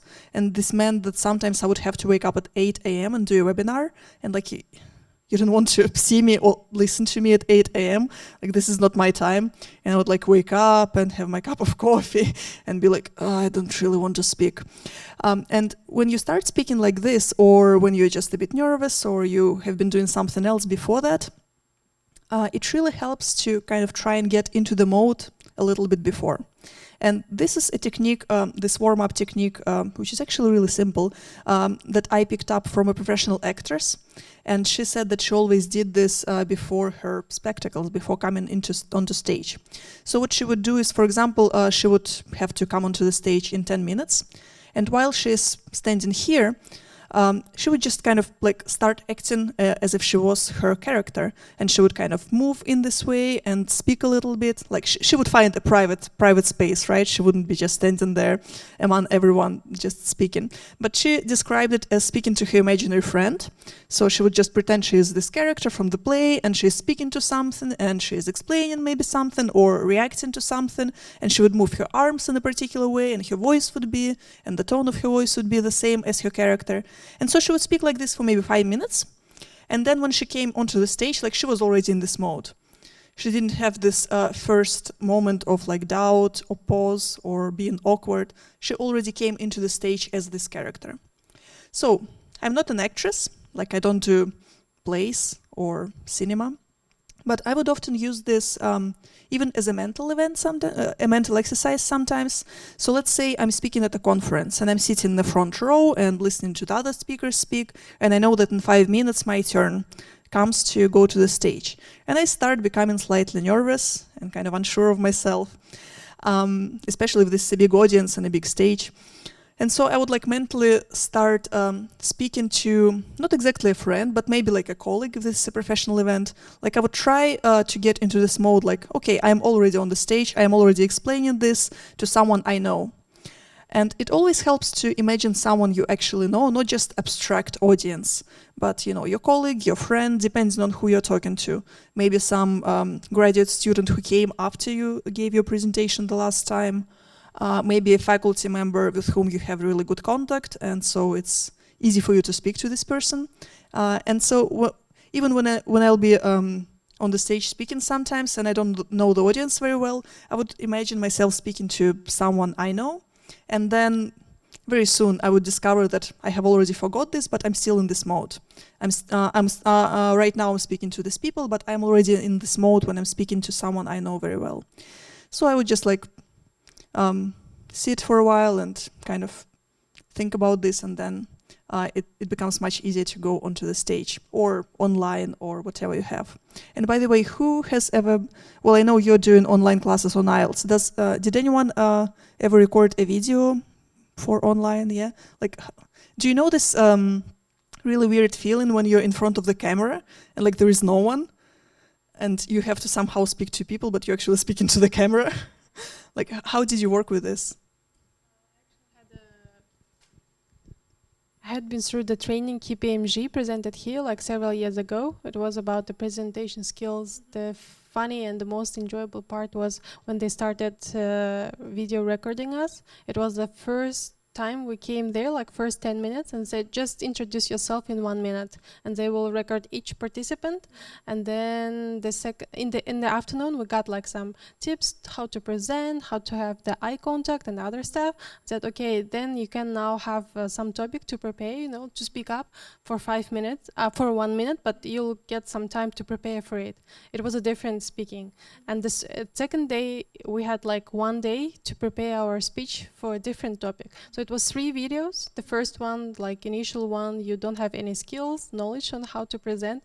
So in the end of the training, this trainer from KPMG, she said like, so look, this is how you've been in the first and second and the third speech. So you can definitely see, yeah, you saw the difference and the progress, and you can also watch, you know, like eye contacting and body level as well. Like when you are a little bit nervous and you just stand there, and when you are familiar with your topic and you know, like confident enough, you can just walk and smile and have some different points to look at, even if it's not just eyes, maybe walls, but 3 different, you know, like coordinates. So something like this. It was a really good training. I like it very much, and I still have that videos. I usually, but it's, you know, kind of, I see myself as an awkward presenter at that videos, and I also noticed that like mostly people don't like you know, like repeatedly seeing their videos, watching their videos when they on the screen, or watching or listening to their voices, because we usually record students and faculty members and said, okay, if that's fine, I'm not going to, you know, watch it with you. You'll just have it and post it somewhere. I mean, this is happening like most of the times. Yeah, this is true. Very few people like it. We've been speaking to my colleague who has a company here that records online courses. So they work with different experts, and they will record their course, and you do post-production and marketing and all that. And she said there was only one person who liked seeing herself on the screen. That's it. Everyone else just was like, okay, if we cannot change it, okay, fine. Yeah, especially when you're doing this for the first time. But what you can also do is, if you feel really weird, if you will ever be recording a video, and the chances are at some point for your career or for personal purposes, you'll be recording some video blog or online class or something else, or webinar, podcast. And so when you're looking into the camera, or you just have the audio and you have to kind of speak into your computer or the mic or whatever it is, it's also really, really useful to imagine that you're talking to someone you know, because then it becomes much easier than just kind of staring into the camera. I had this issue with webinars again, because I was just, the first time I was doing a webinar, I was actually at my kitchen, and I was like in front of the wall, and there was my computer and me, and I knew that there were like 300 people connected to this webinar, but I couldn't see them, and it was like really, really weird. And so the first couple of webinars were actually like really awkward, I think. But then when I started remembering how I usually speak to scientists about the same topics at live events, at face-to-face events, it became much better, because I kind of got into this mode that, oh, I'm actually not talking to the wall, I'm not talking to my computer, I'm talking to all these people, even if I don't see them or they don't see me. Anyway, really quickly now, let's do something. How many of you have heard about power posing or practiced it, or maybe watched a TED Talk by Amy Cuddy? No? Okay. So this is a piece of research that has been published and presented in, I think, 2010. And then this one of the researchers, Amy Cuddy, did this TED Talk on how to do power poses and how they help people in public speaking or job interviews or things like this. And this became viral, so this is one of the most watched TED Talks of all times.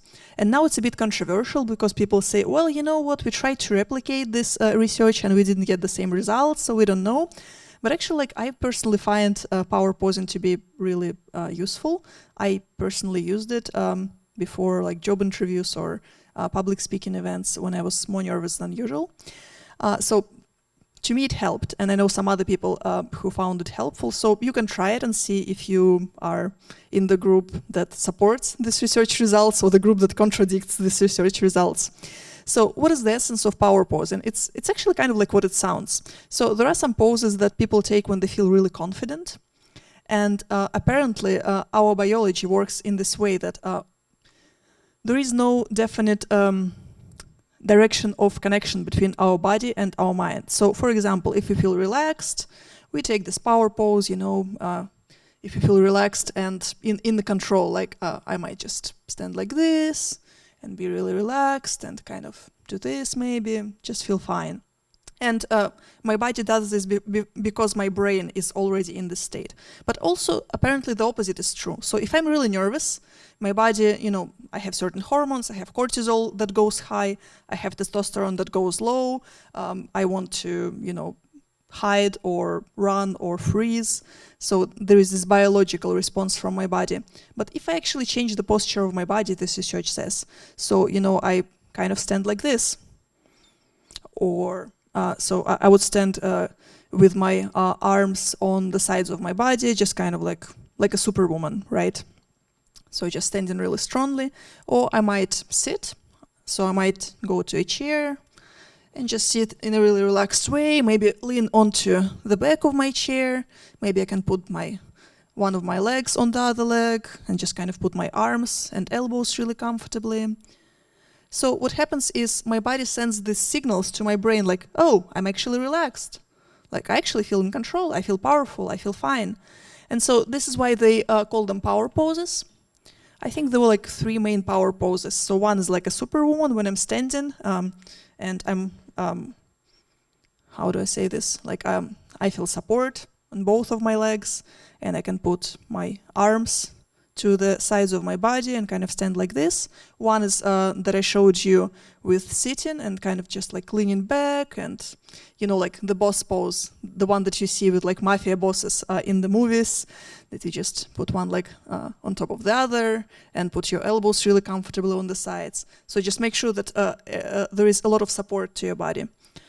The other one is, it doesn't really work for me, but it works apparently for some people. If you just kind of stand in front of a table and you just lean with both hands on the table. Like this. So again, like you put a lot of weight and you're almost like towering over something, right? So apparently it also helps you to feel like big and strong.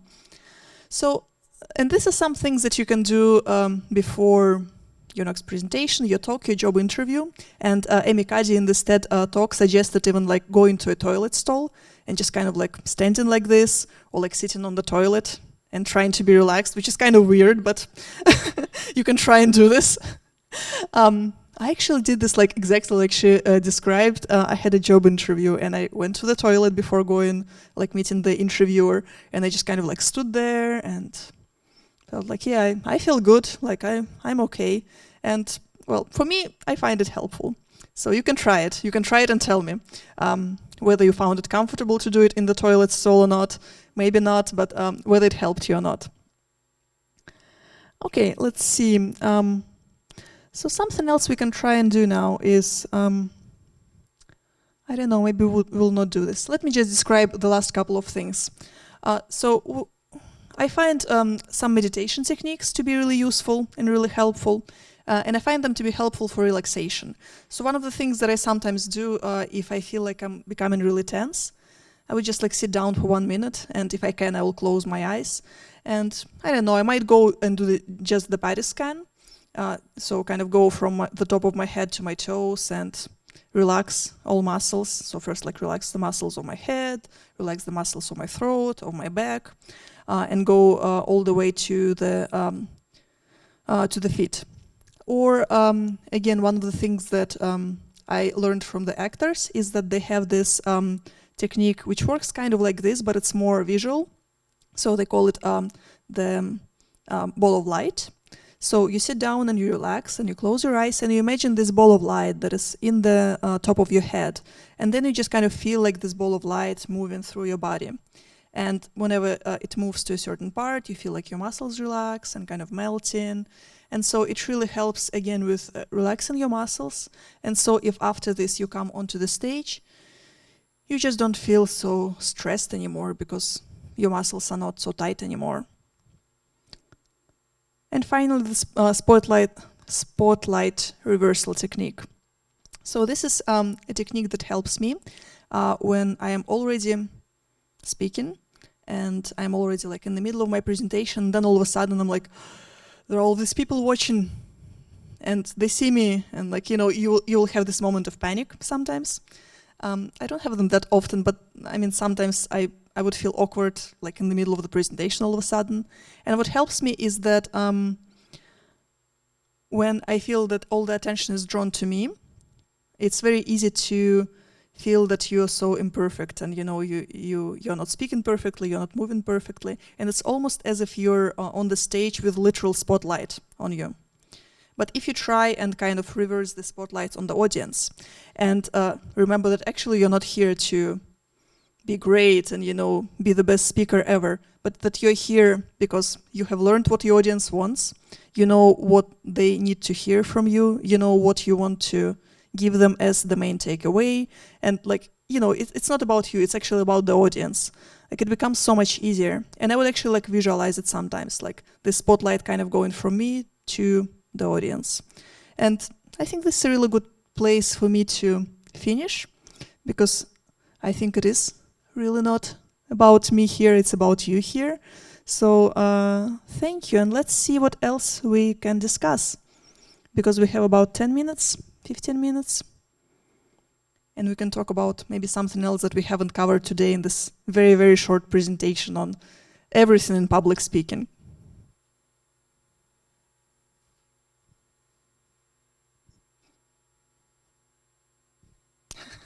No questions. I mean, it's okay. It's I just wanted to. Okay, I'll give the mic to Ziad in a moment. I just wanted to have some time for us to discuss something more, like more pragmatic to your own experience, maybe, because of course I had some ideas about what you will want to hear, what you will want to work with, but maybe there are some questions that we didn't cover because we really didn't have that much time. Yes, Ziad, please. Yeah, just quick question about the power poses. I watched this video, but probably I got the poses, the description wrong, in the wrong way. So I just wanted to ask to describe them once more. How did you do when showing? I understood the pose when sitting, probably, just relaxing. And the other two were, yeah. And the other two, I've been thinking of the pose when a person stretches his arms, raises up to the maximum level, and you know, that kind of feeling. But probably I was wrong. No, this is actually also something that you might possibly do. So you can really stand and you can like stretch your arms and do a little bit of stretch, and you can stretch your arms up.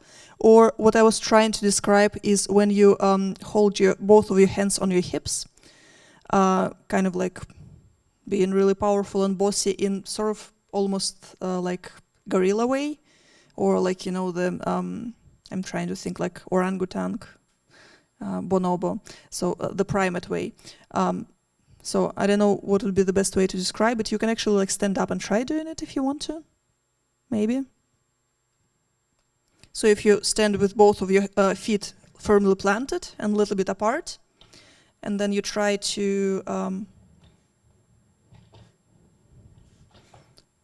put your hands on the hips, may help. Yeah, like this. Yeah. You said this is the Superwoman pose? Yeah, I think it was like on the poster of a Superwoman movie, and she's kind of like standing, being really powerful and confident, and holding your hands like this. Like this is one way. Or as you said, you can hold your hands up as if stretching, and like that's also probably good. And probably, yeah, probably like you could put your feet wider. Like I think it's very individual, so you can play with it and see how. Yeah, as the person feels comfortable. And one other pose is you can stand a little bit closer to the table, to the desk, and then you can kind of lean onto the table and put your hands like this. Yeah. Yeah, I know. You probably need a different table. Like I also don't feel so comfortable. I'm not as tall, but still it feels a bit weird to me. And actually like it feels weird to me, this idea of like towering over something and kind of leaning over something. Yeah, demonstrating your power. Yeah, teachers sometimes would use it. They would like come and be like, you didn't do your homework. Yeah, thank you for making sure you understand this. I personally find just like sitting in a relaxed way to be the most effective for me, but again, it's different for everyone. I have a question. So when you feel like relaxed, you know the audience and the material, like everything is perfect, and one of the participant in the audience ask like uncomfortable questions, and you like, you know, get out of your structure, your mind is, you know, like blowing, I don't know, like you lose yourself in a second or two. Like what kind of, I don't know, tricks, tips you use for that cases? That's a great question. I like talking about questions. So I think in general it really helps. Like it's not something that I included here again just because we didn't have enough time, but I would often do a little preparation for the questions, especially if this is the first time I'm talking about this topic, or this is the audience I see for the first time. I don't quite understand them yet. So I would kind of brainstorm. I mean, it's nothing super it's nothing that takes a lot of time and energy and doesn't have to be complex, but I would kind of sit and think like, okay, what are the questions that people will most likely ask? And I would include some uncomfortable questions there as well, if I know that they might come up. And I mean, honestly, from my experience, about 80% of the questions you can predict. 80 to 90, depends on how well you know the audience, how well you're familiar with the topic. And I would kind of think again, like, for about a minute, like how can I answer this question? How can I answer this question?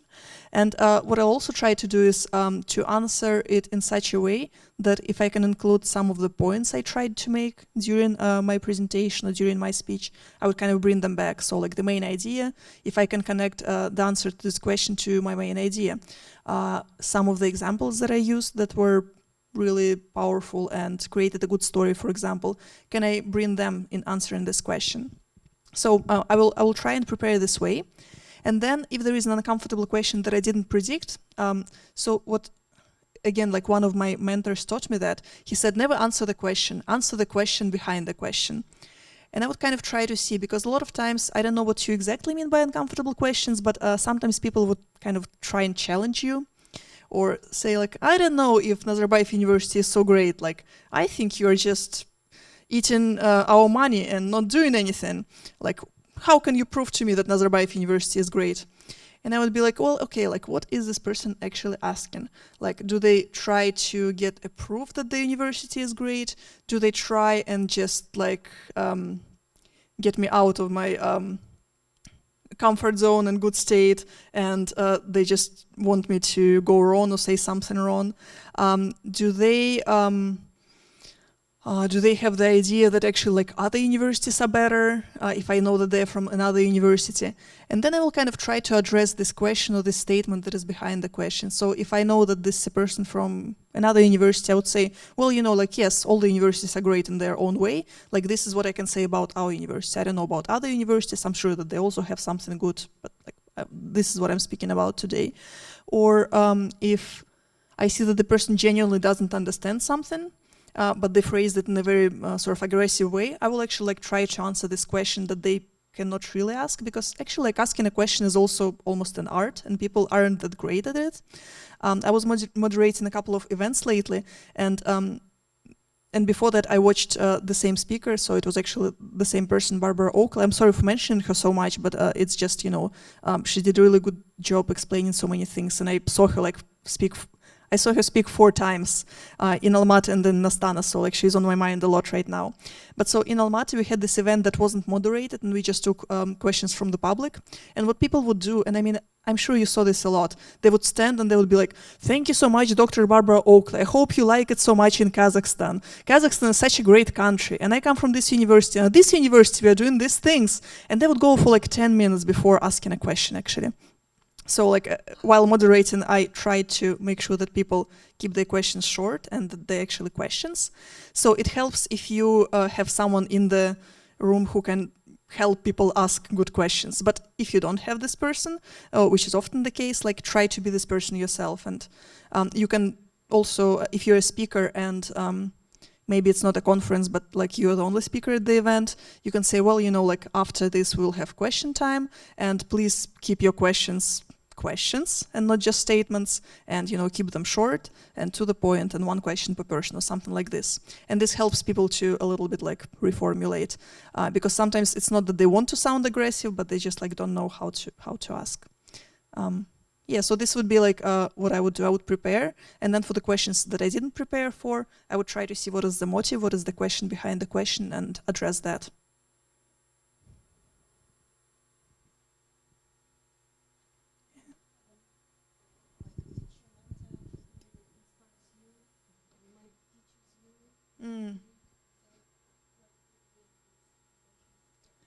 Yeah, that's a great question. I wish I had. I mean, I don't have one mentor that I would go to, and or a teacher that I would go to and get all this help. So I guess for me, it took me a lot of time and a lot of different kinds of, you know, online classes, books, blogs, whatever it is, speaking to other people who actually like do public speaking.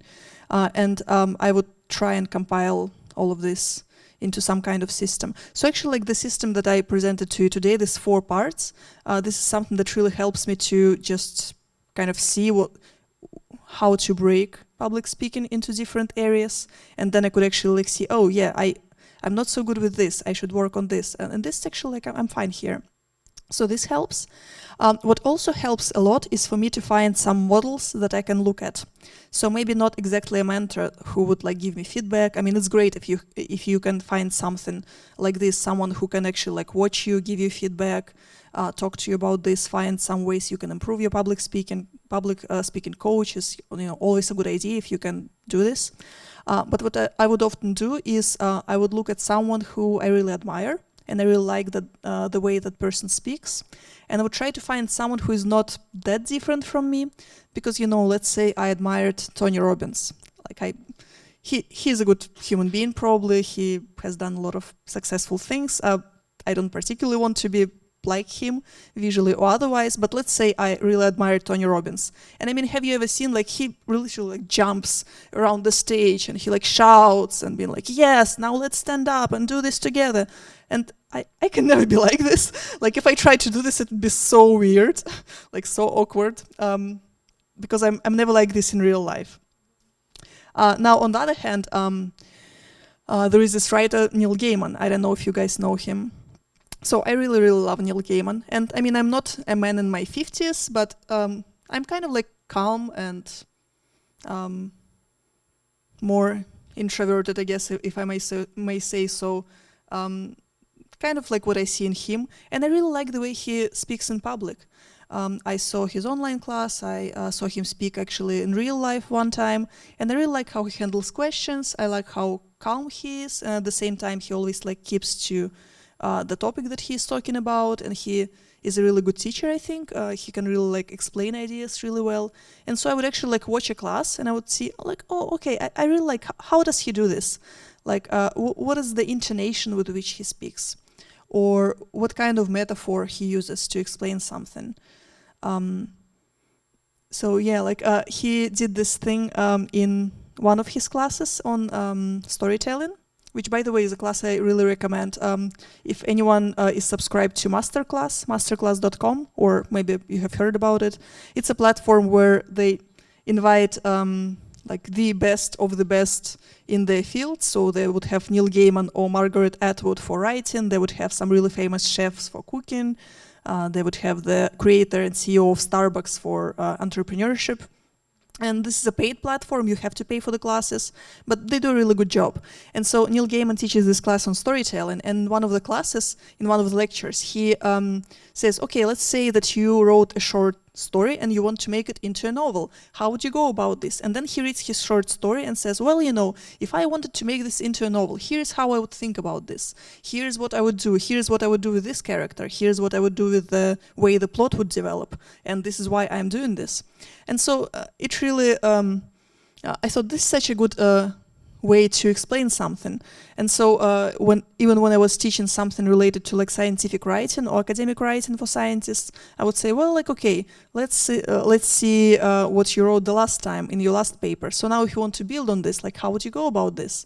Let's imagine that this is, or like, you know, if you have a short communication that you want to expand into a monograph, like, let's think about this as a short story, recreated as a novel. So I would like use the same example, but I would also often look at the people I really like as public speakers and just kind of listen to their tone of voice, look at how they behave, how they look or don't look at the audience, things like this. So maybe the last question and then we'll probably wrap up. First of all, I want to say thank you. That was very interesting. And my question is that when you change your workplace from library to Thomson Reuters, so you went through some trainings for public speaking, right? As I understood. So, or anywhere, yeah, or anywhere, or you practice, or you were talking to other people who were always also public speaking. So, were there any like eye-opening ideas or some tips and tricks that you didn't know before? Like you didn't know while you were a librarian, while you were working with books and people, let's say? That's a good question. And honestly, I didn't know anything. Because, you know, when I worked at the library, I actually didn't attend any special training. I was just kind of, like trying to talk to people and see from my practice what works, what doesn't work. But for example, at that point, I probably wouldn't be able to help other people with public speaking. So a couple of things come to mind, though, that were really, that changed something in public speaking. So let me think so that I can give you some really good examples and not miss something important. So I think one of the things that helped me a lot was I didn't really work with big audiences when I was working at the library. It was mostly like teaching small groups of students or maybe faculty, but it was like 10, 12, 20 people max. I spoke at conferences a couple of times and I don't think it went that great. Like it was okay because I had some information that people wanted to hear, but I was kind of nervous. So what helped me is at the official events. It was actually my mentor from, I attended a coaching school at some point to train as a coach and to have this kind of skill set added to my my toolkit. And my mentor there taught me to use space in between words and the right intonation for official events. And that was helpful. And the way it goes is like, right now I'm talking to you like I would talk to you in real life, really. So I'm just like talking like this. But if I were to open a conference, I would speak a little bit differently.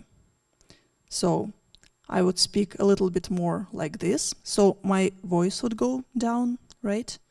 it would be coming not so much from my throat, but from my chest. And I would say, dear ladies and gentlemen, today it is my pleasure and my privilege to introduce to you our next speaker. And I would speak louder than I'm speaking right now, right? This is just an example. So I think working with my voice was really one of the things that helped me a lot. And, you know, just first of all, this like official voice, official type of presenting, but also just like changing maybe tone of voice.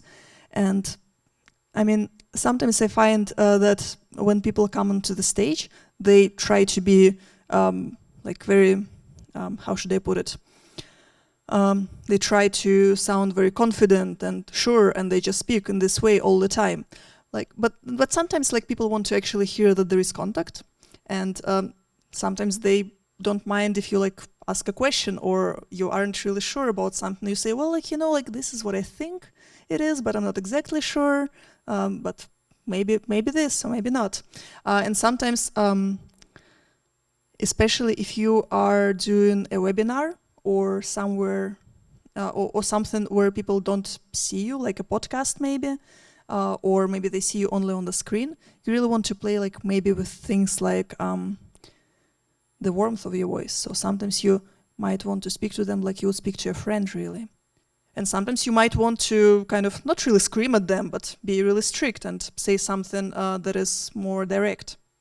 So yeah, so working with my voice, which is not exactly my strongest area, it was really helpful, exactly because it was not my strongest area and still isn't. Like working in this direction really helps me.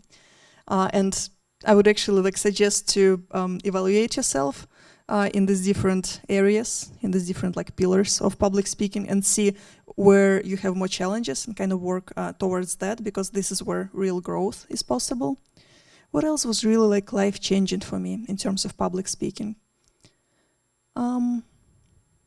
I think actually like working with the camera, as our friend here was describing, was also really, it made me view public speaking differently. Because first of all, I understood that people don't really need me to be somewhere up high and lecturing them, but they will actually see me in a very different format, and they will just see like, you know, some part of me, and it better be something that they want to watch, because if they're in the audience, they might not want to walk out in the middle of the lecture, but if they're just watching me on their smartphone, like they can pause at any moment. And this was an interesting moment of realization when I said, well, you know what, actually, even if the people are in the audience, they aren't necessarily physically listening to me with all of their attention. They might kind of switch off in the same way they would switch off the video on the phone. So it really gave me a fresh perspective onto like, how do I speak to people so that they don't want to press the shut down button or the close the window button. So I think this is really it. We'll probably have to say goodbye to each other now, but thank you so much for being here and hopefully not switching off too much during this work and during this workshop. I will leave the slides to you. I don't think they're like super, they don't go into a lot of details. They're not super inclusive of everything that we discussed, but this is just like a structure that you can rely on. And today I really tried to approach public speaking in such a way that you can break it down into different areas and see what you can do in each of these areas to become a better public speaker yourself when you're looking at this presentation later, or when you're looking at your notes later, or you're just thinking about this event. So I hope you'll find it helpful for your next public speaking event. Thank you so much.